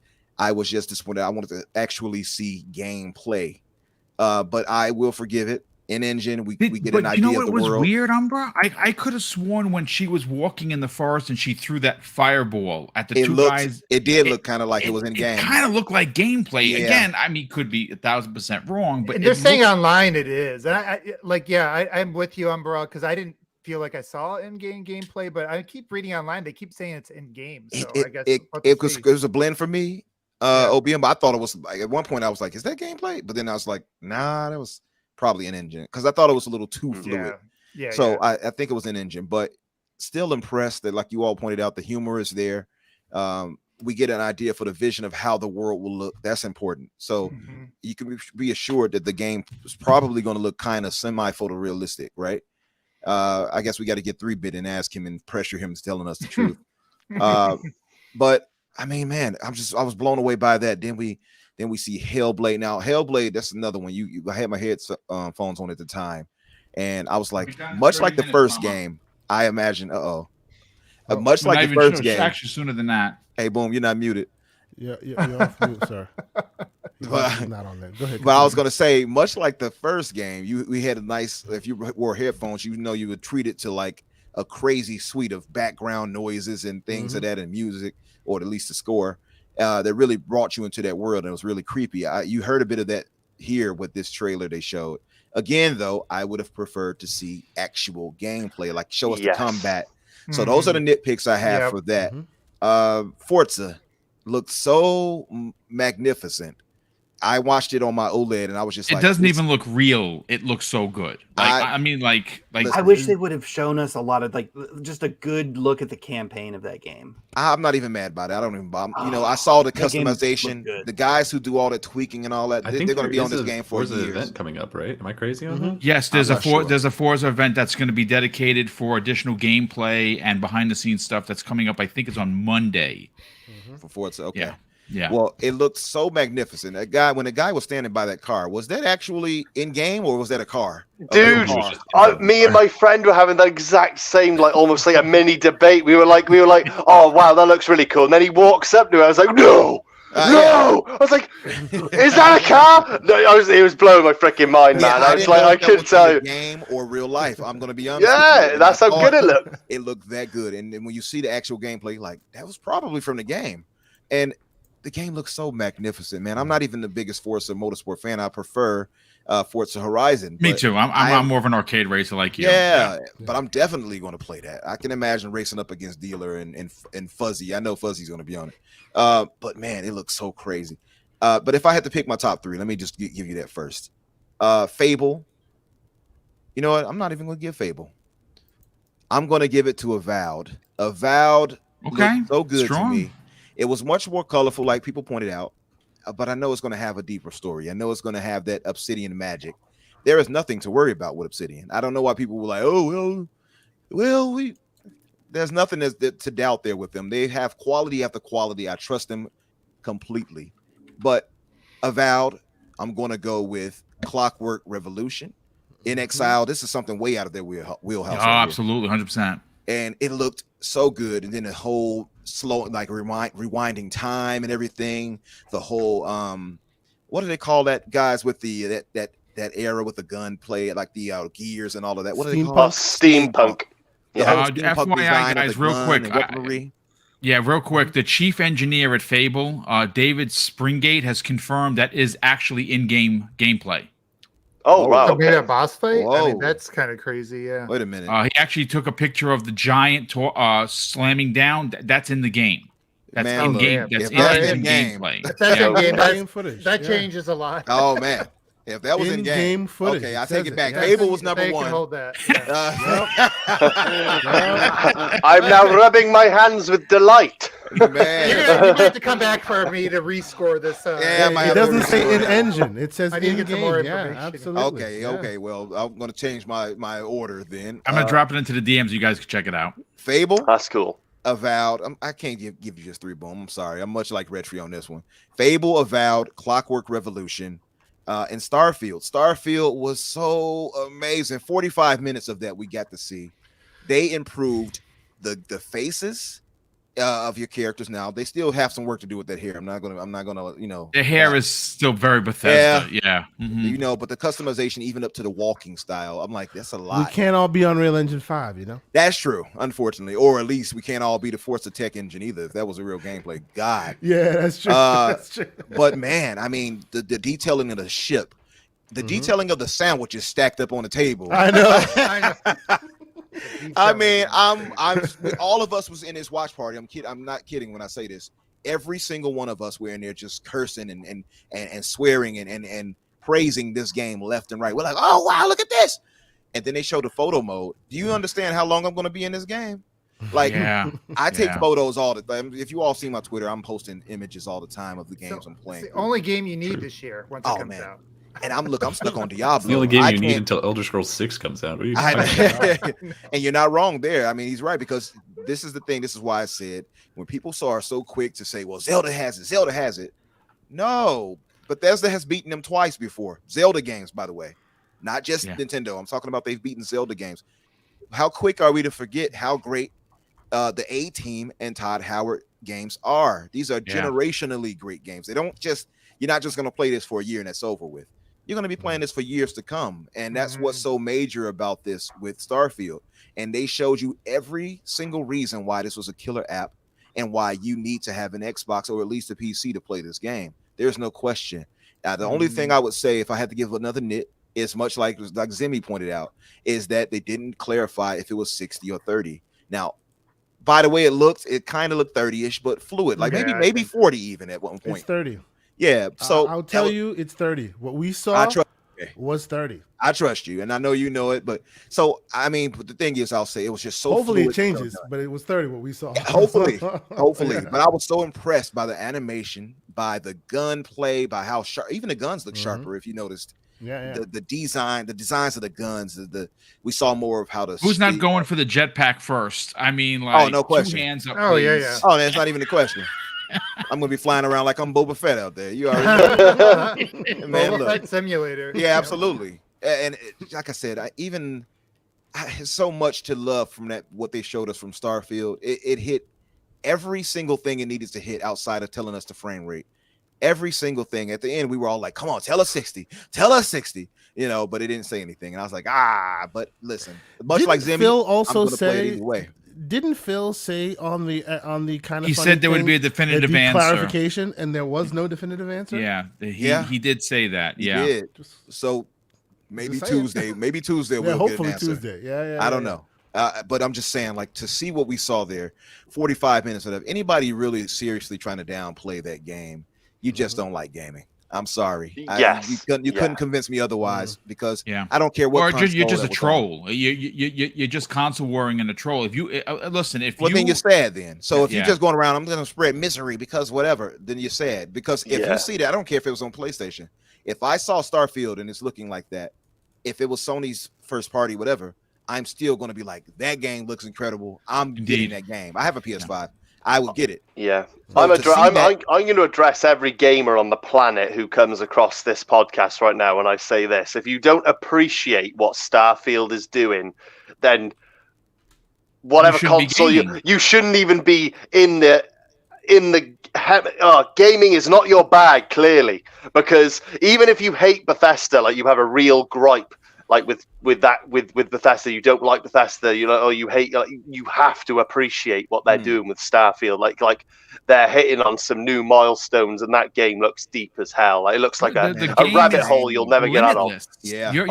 Your imagination or will to explore is the only limit that this game has. If you are someone that, like me, I go in a straight line for a story, and then I look and something grabs my attention, and I go over there. Yeah. And then when I'm done with that, something over there grabs me, and by the time I know it, I'm light years away from where I started. True. Boom, I have the same syndrome, and this is why Diablo is such a magnificent game. The Same thing with syndrome. Diablo. I love it. Same syndrome. I'm walking around here. I'm like, let me go get this statue of Lilith. Yep.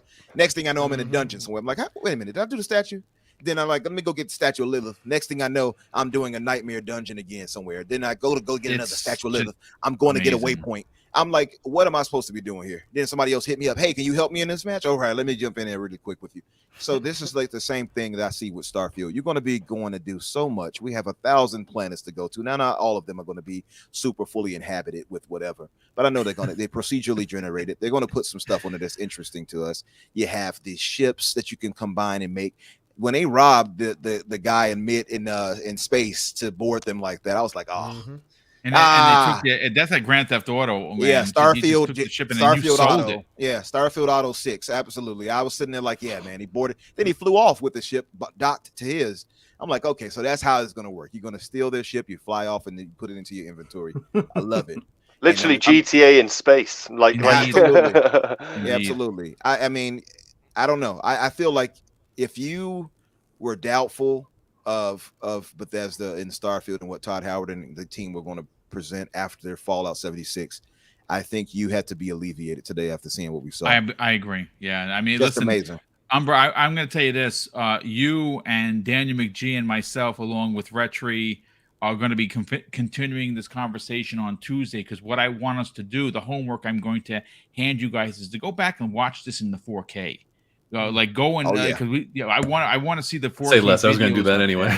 Exactly. I was going to do that anyway. But Daniel, I want to get your opinion. We'll get to Wolf Dre in the chat on the panel. We'll do outros. I will get to all the super chats. There've been 24 of them. I'm just incredibly blown away by how generous this community is each and every show. I promise I'm going to read them all before we get out of here. But Boom, I may need to. Yeah, that's right. But yeah, bounce out, brother. Yeah, go take care of business. But anyone that's got to go, please, by all means, don't hesitate to hang around, because obviously, you know, everyone has said their piece. If you have to go, it is Sunday, and my kiddos are like, yeah, now go take care of family business, brother. We will talk soon. All right. All right, it was great chatting with you guys. Such a great show. Awesome show. I'm sure there's going to be so much more to talk about. All right, Until brother. the next time. Talk to you later. See you next time, dude. All right. Take care, brother. Real quick, I just got a message from a developer friend of mine who is currently working on Fable. And he said to me, expect potential gameplay of Hellblade 2 at the extended showcase. Yes. Thank you. So, again, they should have showed it at this showcase, though, but okay.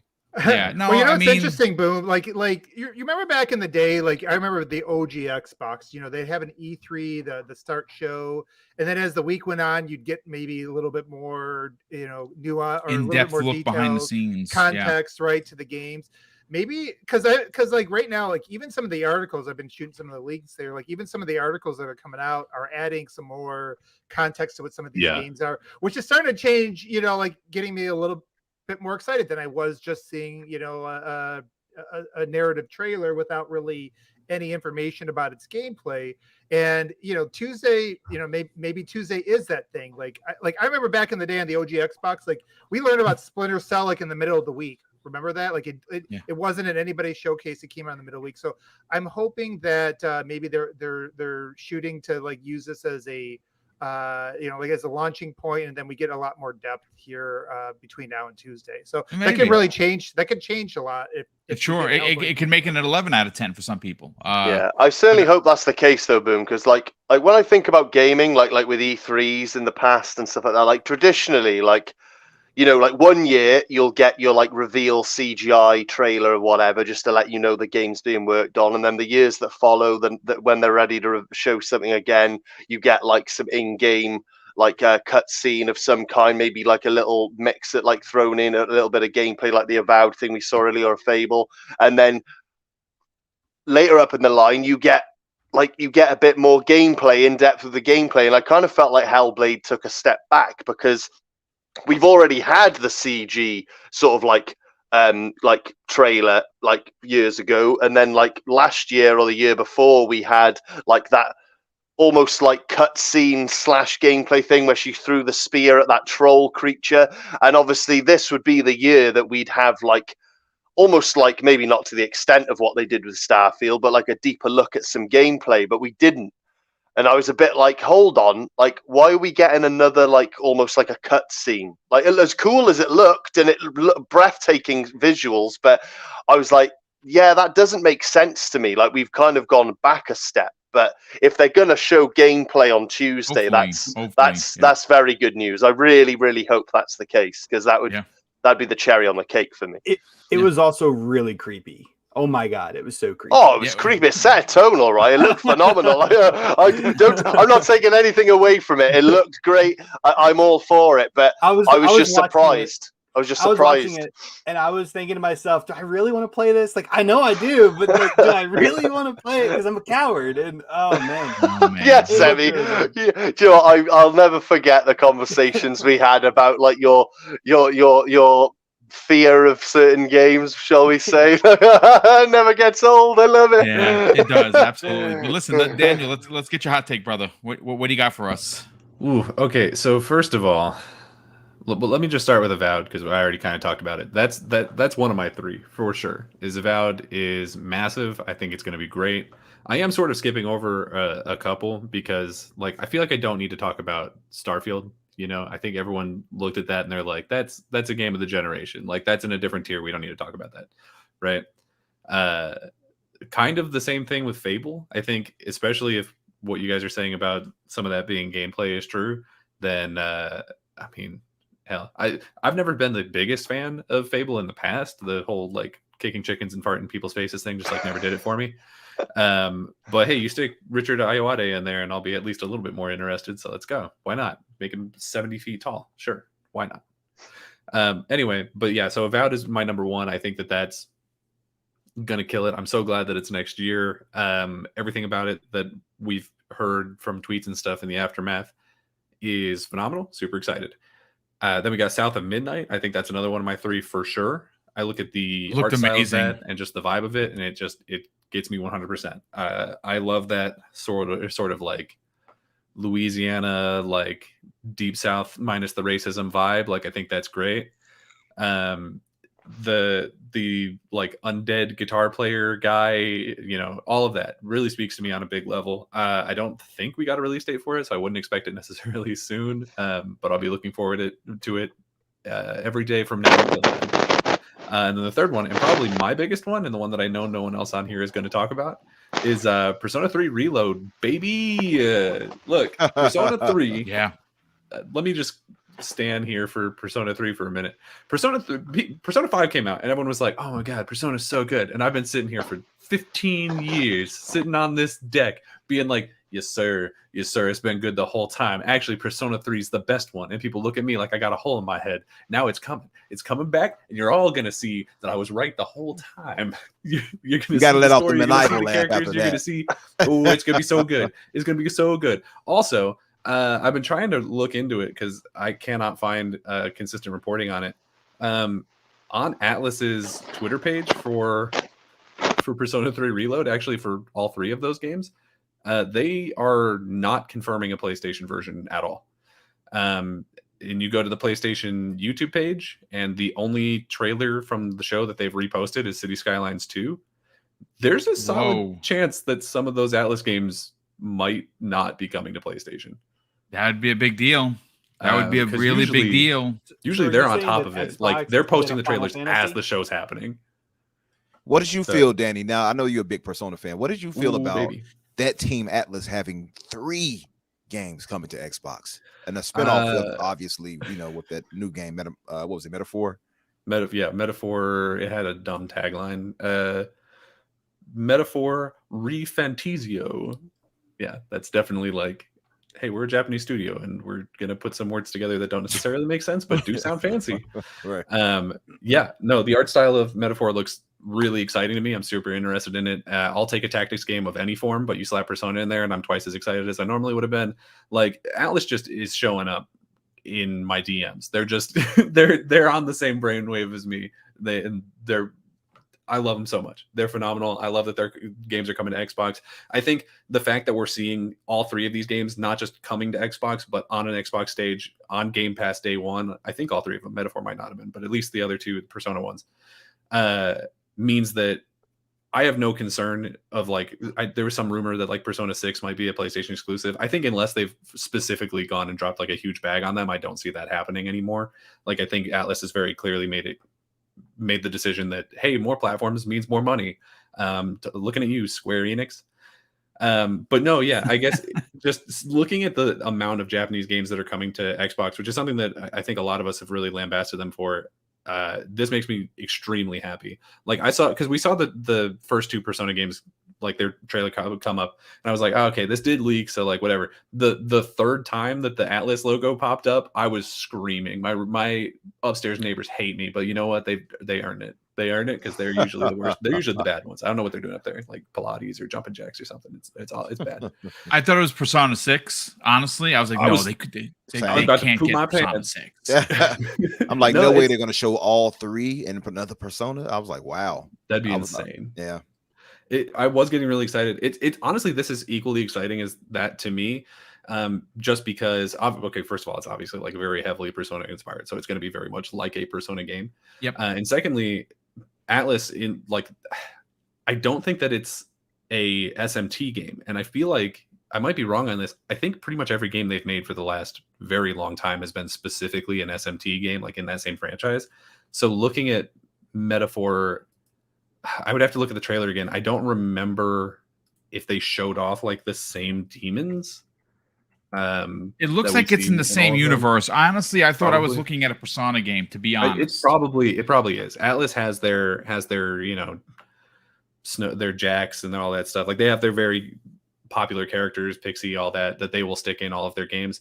So it probably have the same monsters, but I think it'll probably be also a different universe because like all the Persona games exist in the same universe, but the SMT games are different, and then like the digital it's very stupid, and like we could talk about this for a long time, and it would make no sense to anybody else here on the panel because you have to have a very specific type of brain worm to get into this nonsense. But here I am, warmed up.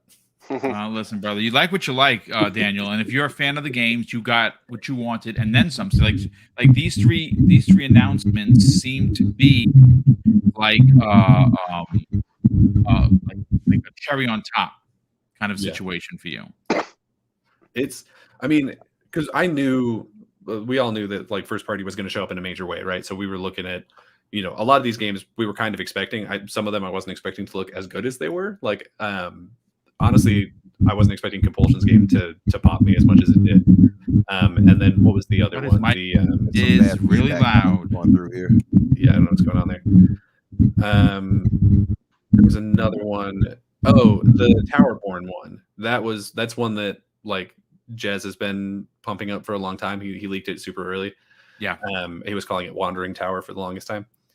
That was the one they called the Project Belfry, right? Project Belfry, that's the correct. Towerborn Yes. one. That one didn't Mhm. speak to me in a way that I was hoping for it to. That was sort of. I kind of was digging that because it was more of It a looks side-scrolling beat 'em up to me. That's Yeah. what at least it looked like anyway. It was to me Yeah. a similar reaction, a less powerful reaction, but a similar style to when we saw Pentiment last year. And it was like, we know Josh Hoyer's making a game. Oh, it's going to be really cool. And then they showed it, and I was like, this isn't what I wanted. And so that's sort of where I am with that. But no, yeah, first party showed up in a major way. All the Japanese games are amazing. This is a 10 out of 10 show for me. I think I agree with a lot of the things that like OBM and Asante were saying were bumping it back a little bit for them. For me, those things, like if we had gotten a KI or a Banjo or anything like that, that would have been your dreams territory. That's above 10 out of 10. That's S rank. You know Absolutely. what I mean? What did you, Danny? What did you think about South of Midnight with Compulsion's new game? Looks so good. Yeah. Looks so good. That was one of my three for sure. The art style is what jumped off the page for me. Mhm. It looks phenomenal. It just looks Definitely so different, and I love the protagonist already. I didn't even know nothing about her, and I was like, "Yep, I'm sold." Yeah. Can I ask everyone a quick question? Sure. I don't want to play the game of what ifs, because end of the day, like you can go down that rabbit hole all night long, and sometimes it can play with your brain. End of the day, the show as it was more or less perfection. Let's be honest. But did anyone here expect to see like something on State of Decay 3, possibly a Gears of War 6, Gears of War collection? Like, Gears of War for sure. Yeah, Gears of War for sure, and State of Decay, I'm not sure because I know they needed some major help from the coalition who's working on that with them. I wouldn't say I expected it, but I wouldn't have been surprised to see it. How about Indiana Jones? Because that's one I was certainly expecting to see. Yeah. No, I thought that. I think that's still pretty deep in its development. Honestly. Yeah. I just thought they'd show some like cinematic type. Yeah, stuff. yeah. I have a strong suspicion that we're going to get something big at the Game Awards that was not held off, but literally, not ready for prime time. Yeah. And I did hear from some insiders, for people I trust, that when Phil was going around to each of the teams, he basically said, if we can't get in-game footage, we are not showing it. Fair. So he wanted to make it very clear that everything that you saw was in-engine, in-game footage, so there would be no questions. And if your team wasn't ready to show, you'll show when you're ready. And I respect that tremendously. To be fair, that like I actually really like that as a formula for a show, because like 100%, everything we saw today was like, well, it wasn't left for interpretation or imagination. Everything we saw from each game was in game. Like it was like that they're obviously coming along nicely with their projects, and we're getting close to the finish line. Some closer than others, but yeah, I think that's a good formula. I actually really appreciate that. I hear you, but I also like the Sony approach of showing like a cinematic trailer, having the name of the game pop up, and then selling the future of your brand as well. Like I also like that approach as well. I'll be honest, I'm not against that myself. Like I was having a debate with my friend the other day about CGI trailers, and he was like, "I hate CGI trailers." He gave me a fair play. His reasons were valid. Like I don't blame him for feeling that way, but for me, like if you're a developer and you've got a vision for a game and you just want to get the name out there, I don't see an issue with showing a CGI trailer. But with that said, I do quite like the formula. Showcase is CGI. Like no, exactly. I wouldn't want a whole showcase CGI. Absolutely not. But I don't mind. Would be great. I don't mind. I think considering that some of these games were first shown in 2020, the updates that we got and the surprise updates for like an Exiles game was just madness. Oh, In Exile and Compulsion, those two games took me by surprise. They look beautiful. Beautiful. Daniel, we're not giving enough love to In Exile for jumping way out of left field for what they put here with 100%, dude. Yeah. Again, we're gonna specifically cover that in more depth on Tuesday, and we're specifically gonna hit specific games so we can go and spend a full 2 hours on it. But I do want to get Daniel's final point. We'll get Wolf to raise if his mic is working, and then we'll get everyone out of here because obviously Sunday is time for family, and I don't want to hold back anyone from that. Daniel, any of your final thoughts, my brother? My only real final thought, my closing thought on this showcase is this showcase was phenomenal. Like for me, it was a 10 out of 10. Basically, everyone else here was in the 9 or 9.5 range, which is still an A. We take me those, to right? 10 out of 10. I agree with you. Great, right? Like everyone here agrees, great show. And on top of that, they're not even done. Like there's people have been saying in the chat, we've been saying it ourselves. There are so many other games in this in studio family that we know about that did not show up here. And I don't necessarily think we'll see most of those soon, but not only are there so many more games that we know are still coming from these studios, but also we know that we're going to hear more information about them very soon, right? Yes. We know that some of the games that we saw are going to be at the Ubisoft thing or going to be at the Capcom thing. That's not first party, but we know that that's coming up, and they sort of led into those. We know that there's an extended showcase. We know that Microsoft is going to be at Gamescom in a month, right? Xbox has really gotten themselves into an extremely powerful situation where they have so much content that they are able to just almost constantly show us things. I mean, think about it. We're gonna have this showcase. We're gonna have the extended showcase. We're gonna have Gamescom. We're gonna have QuakeCon. We're gonna have BlizzCon. I don't know if we're counting that yet, but BlizzCon is a couple months from now. Then there's also, they're going to continue showing up at TGS. Every TGS for the last 4 years, they've shown up bigger and bigger. So who knows? The Game Awards too. Game Awards. We know that we're going to see Xbox multiple times throughout the rest of the year. Not even including if they decide to just do an XO of their own or an XO event, right? Yeah. We're sitting here with a 10 out of 10 showcase, knowing that we're going to see more things very soon and for the rest of the year. Whereas PlayStation has put themselves in a really bad situation where they've set a precedent where we may not see them again until 2025, right? People are like, oh, well, I heard that they hold stuff off and that they're going to do another showcase this year. And that'd be great. I think they probably need to at this point, but we have no reason to believe that because they've set this precedent of just not talking to us. And I think that we're really starting to see very different ideologies from these companies. And I think we're sitting at a turning point is what I'm saying. I don't think PlayStation is gonna go down in flames or anything, but I think PlayStation has picked up a lethal disease and you can count it from about 10 minutes from the start of this showcase. Yeah. I think you've hit the nail on the head, Dan, because for me with the debacle, not the debacle of Halo Infinite, because I thoroughly enjoyed the campaign and I've enjoyed my time with the multiplayer, but it's safe to say that game was undercooked. And then with Redfall on top of that, it kind of left a bad taste in a lot of people's mouth. And I think, at least for me, I can say that this show has reinstated a lot of faith in what the game plan was for Xbox. Yeah. It's set a great roadmap for the future to come. And like you said, Dan, there's a lot of things, and Kazante said it before he left, I'm sure someone else said it as well, stuff that might have been left on the cutting room floor, things that might have just been not ready enough to be able to show in game, but maybe a few months from now or this time next year we'll be seeing in-game footage of this and that. It's looking good. Let's just put it that way. It's looking good. Really good. What's an important thing too is outside of them kind of saving this summer showcase thing here, because this was by far the best showcase of anything we've seen so far. Yeah. It's not even an argument. I won't even entertain it. PlayStation or Summer Game Fest, they had Twisted Metal and your GTs. Get out of my face. Yeah. But outside of that, no. Well, I love the thong song. I just didn't like that trailer. But outside of it saving the showcase summer with this right here, I think firmly establishes Microsoft as getting their ducks in a row. Getting their shit together. You can say it. Getting their shit together. It's the Lord's Day. I don't want to but just getting things together, and it seems, and now we just saw a tweet with Matt Booty saying the goal is to launch 4 games a year.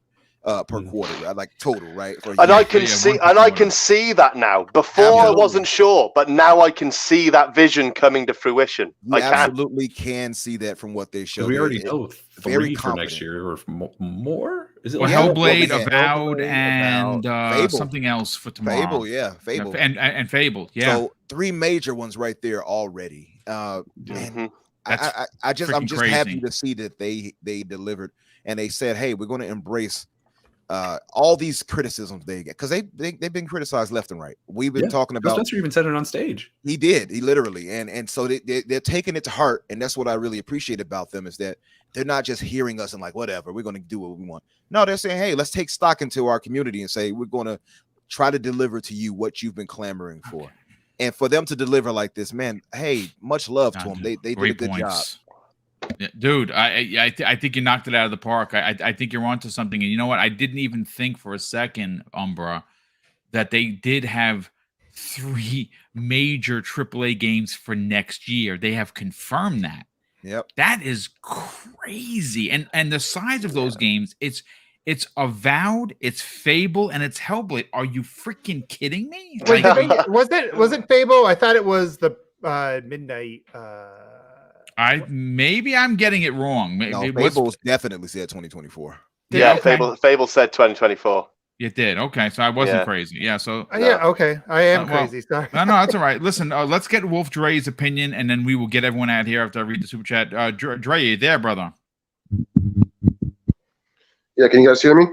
Yes, we can. Let's get your top 3. And your mic is not good, dude. It's really bad. Yeah, I apologize. Deeply apologize for that, guys, for having a bad mic on the show and everything. So listen, don't even sweat it. We'll get you back on it another day, because, like I said, the humming that's coming in, I could barely hear you. Yeah, it's weird because it seems like it's only doing that when you're not talking. Yeah, so that's all right. We'll have you on one of the upcoming shows, if that's okay, because the buzzing is really bad. All right, yeah, I apologize. Yeah, I was going to say it was a good show, so I'm going to get off here so it doesn't mess with you guys' podcast too much. But, no, sweat it, brother. That's all right. That's all right, brother. I thought it was a good show. We'll catch up soon, brother. I appreciate it. All right. Thanks. Yeah, I hate to have him hang out, and then we can't. Yeah, it's really bad. All right, listen, I apologize. He obviously, he was having PC issues, and obviously everyone is welcome here. But look, let me catch up on the super chats, and we'll get everyone out of here. Of course, there's been, really so many of them. El Chapo 117 drops a very generous $20 super chat and says, "Waiting to pre-order my Starfield Collector's Edition. Hopefully you did. Holy S, that game is going to be massive. Will be played for the next 10 plus years." Also excited for Fable, Avowed, Hellblade, and Payday 3 and Clockwork Revolution. Strong picks. Nightwolf 3186 drops a very generous $5 super chat and says this, folks. Did you see the picture of Aaron Greenberg wearing the King David Hold the Line t-shirt? So epic and goes to show how much our voices echo throughout this space. Yeah, that's just crazy that he would do that, but that's Aaron Greenberg for you. Loved Aaron. By the way, but I just thought about something. Yeah, the first Fable came out in 2004. Yes, it did. This is a 20-year thing for them. Next year, correct? Yeah. 20th anniversary. Memory on you, kid. Memory on you. Oh, wow. Don't give me too much credit. God damn it. I'll reel that back in. Highlander 001 drops a very generous $5 super chat and says, "If I go by Twitter alone, the showcase is a 10 out of 10. The ponies are salty and are crying. Phil held the line. I feel good about the cat hearing tomorrow. Yes, so do I. As a matter of fact, Foss Patents is going to be there live, tweeting directly from it. So I'm very excited for that. Lucius Mesh drops a very generous $5 super chat and says, "Just pre-ordered Starfield Premium and the collectors with reward points. Here is a $5, guys." That's crazy, dude. That's how many points he had. He just paid for everything with points. Who's better than you, Lucius? Congratulations. Thank you for the generosity. We also have Nightwolf drops an additional $5 super chat and says, "Can anyone confirm to me online it states that All Game Pass members will receive a pre-order bonuses. Does that include the 5-day early access? I'm not sure, brother, but I will definitely DM you when I find out. Sotnist drops a very generous $2 super chat and says, Todd Howard was like to see that moon, you can climb it. Yeah, I do the idea of being able to see something in the Bethesda game, go there and actually interact with it is crazy. Sith Lord drops a very generous $2 super chat and says, I really like what I saw. I'd give it an A-, strong points. The Mag, hey Mag, what's going on? He's on vacation. He drops a very generous $5 $5.50 super chat and says, great show, gents. Asante the Wizard looking like he's ready to make me Shazam. Oh my goodness. I wish he was here to hear that. El Chapo 117 drops an additional $5 super chat and says, I got my Starfield controller, headset, and collector's edition pre-ordered. I'm all in, and so did I. I actually bought 2 of the Starfield controllers, one to keep away and one to actually use. Jim Ryan's first party GoFundMe account is here. Hey, Jim, welcome. I know that you're crying. He drops a £5 super chat and says, I'm emotional at how amazing that showcase was. I'm resigning from Sony in the morning. The line has been broken. The floodgates have been breached. My goodness. Grumble drops a very generous $5 super chat and says this should have had Hellblade combat, but everything else was amazing, including the indies. What was that Capcom game? It's the new Metaphor Persona game. Yeah, that looked dope. I'm not even a Persona fan. That looked good. Highlander 001 drops an additional $5 super chat and says, Sony Showcase had a movie trailer for GT7, and we had Forza Motorsports. Forza stomps the mud hole in GT7. The show is a 10, all in Game Pass. Indeed. Justin drops a very generous $5 super chat and says, my one format nitpick is I would love to see them go back to being in front of a live audience. Nothing like an electric crowd going nuts over gaming. Yeah, I missed that as well. Jax82 drops a $2 super chat and says, I like the direction Xbox is going. So do I. Dreadful Sean drops a $5 super chat and says, if Starfield was a PlayStation exclusive, I would have ordered my PS5 already. This is the type of show I expected from Sony this year. Indeed. We also have Drawn TJ drops a very generous $5 super chat and says, that was a damn good show, 10 out of 10, and an extended showcase on the 13th with more announcements. And Vanessa Ria, hey, welcome, darling. She drops a very generous $10 super chat and says, I'm from Seattle. Microsoft is from this region as well. We do 12 in the Pac Northwest. For her, it's a 12 out of 10 show for me, and go Hawks. I mean, I can't argue with that. I mean, a 12 out of 10. Again, if you are a Microsoft fan, you've been waiting for first party to deliver. I don't think you could walk away from the show and be like, yeah, they just didn't hit on all switches. Because I think at that point, you're a fraud. You're just out here trolling. But let's get to the outros. We'll start first with, of course, One Bad Mother. Sell your brand, brother. Talk about what you got going on behind the scenes and where can people reach out to you on social media? Yeah, Boom. As always, thanks again for inviting me. Always, especially at times like this, it's amazing to be able to get a chance to just kind of celebrate the industry and with all the evolutions and like what I feel like is probably a tipping point for the brand that we cover the most, which is the Xbox. We talked about this. I said this is feels like it could be the start of the new Xbox, and obviously the next phase is really going to determine it, right? Like how these things land and whether they meet the expectations and look like they did when they showed here. But I think today was an awesome start, and so look forward to continuing to talk about them in more detail. If people want to follow me, first thing you can do is follow me on Twitter, Mutha_1, MUTHA_ONE. And I mentioned it recently, Boom, on your channel, but I am working behind the scenes to start my own YouTube channel. Can't wait for that, brother. Cannot wait for you to do your own thing. And we will be here to support you and get you to 1K, just like we did with Daniel McGee and Infinite Umbra. Absolutely. Always appreciate you guys, man. I love the community and look forward to getting a chance to kind of help cover some of these things, because I'm like looking at all these things coming out, all these articles and everything about these games, and it's like so many potential I opportunities. can't wait to read them. I know you've been dropping them into the private chat. I have to get to some of them. But OBM, brother, it is great to have you here. Enjoy the rest of your Sunday with your family. And obviously, we're going to get you on one of these upcoming shows because there's still a lot to get into. Absolutely. Infinite Umbra. I know you guys are going to you and Daniel are already chomping at the bit. And I just dropped this in for everyone.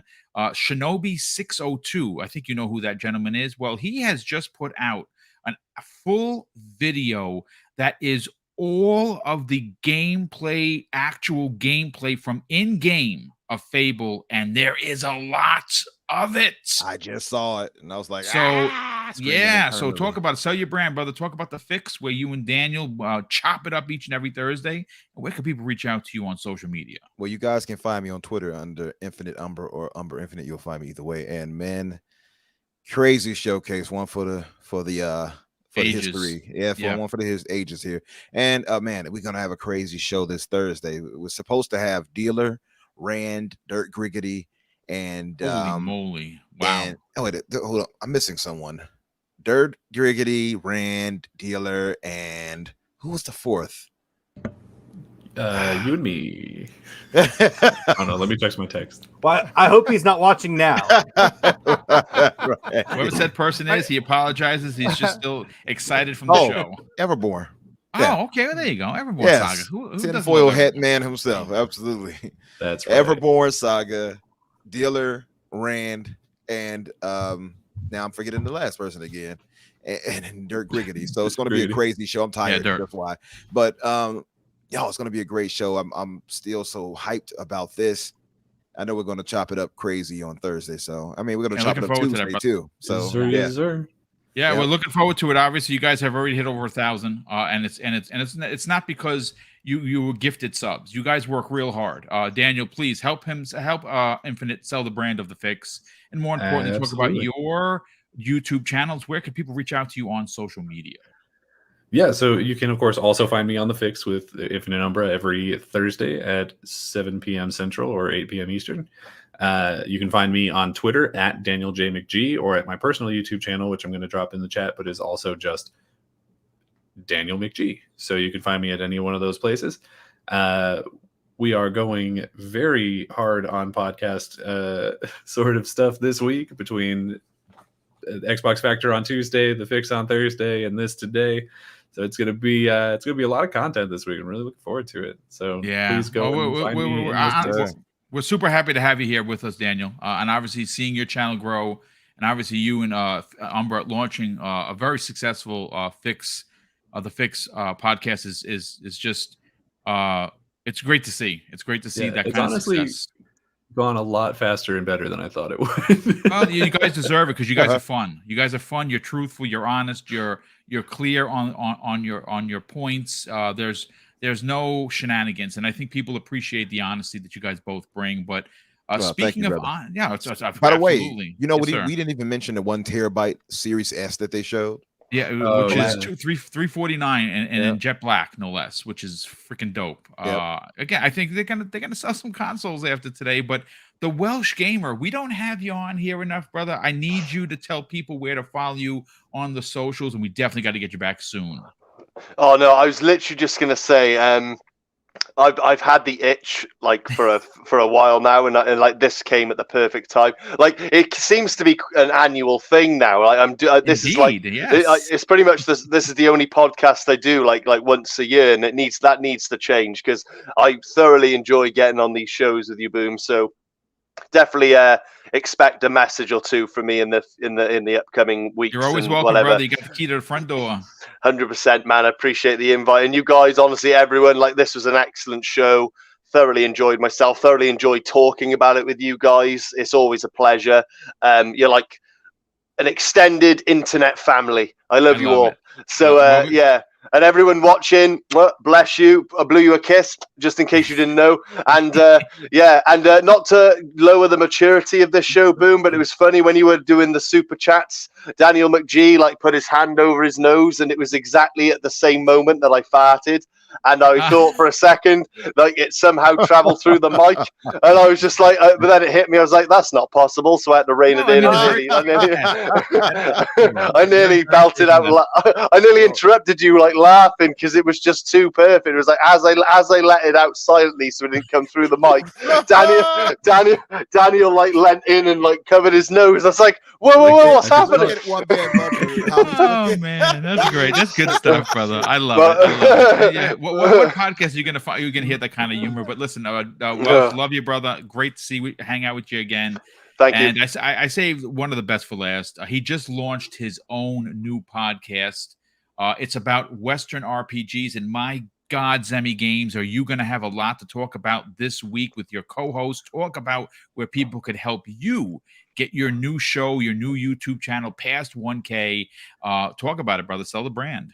Oh, we're gonna have a lot to talk about. But how do I compete with Welsh's outro? You know, how do I compete with a flatulent story? You know? You're just gonna have to fart right now. I guess you're gonna have to fart on command. Yeah, absolutely. And we have to hear it.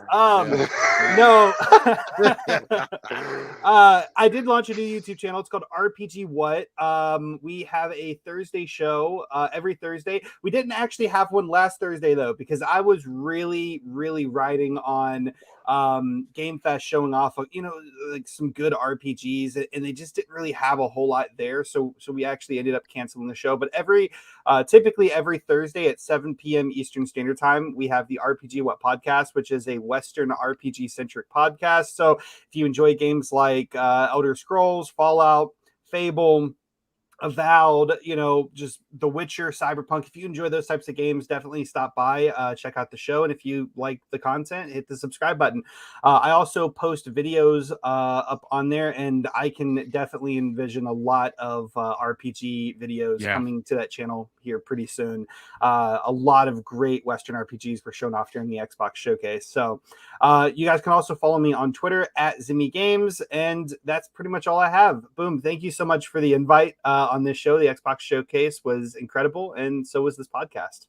Yeah, we definitely got to get you back. And real quick before we run the outros, we have Jacob Novick drops not one but two $10 super chats, and he says some games were when buying a more costly edition gives you 1 day's early access or one game, some 3, some 78 hours, but Starfield gives you 5 days early access. The game is out September 6th, and you can play September 1st. Confirmed. Thank you for that. Jacob Novick drops additional $10 super chat. Says, I don't know if Fable 1 had that Jack and the Beanstalk kind of a story, but when you when the new reboot, I was kind of shocked. That's kind of that kind of story excites me. Yeah, new content absolutely excites you. We want a classic feel of Fable, but we want new stories, and I think we got it. But listen, a big shout out to everyone. We had almost 800 people here. Thank you so much for hanging out with us, because obviously there's a lot of people live streaming, and the fact that we were able to get so many people to come here says that you appreciate the content, and we appreciate your view and, of course, your like. Big shout out to all the super chats that came in. There was literally so many of them. I couldn't keep up, and I'm glad I was able to get to all of them. And of course, I'm going to close out the show, folks, with something that's important to me. Hopefully one day it'll be important to you. And that's something that my dad taught us when we were kids. And I think it's more important now than ever, especially the way the world is. And he used to tell me, Craig, treat others how you want to be treated. And also, it doesn't cost anything to be nice. You live by those rules, Craig, I can guarantee you're going to have an awesome day. So take care, everyone. We'll see you next week on the newest episode of the Xbox Factor Podcast.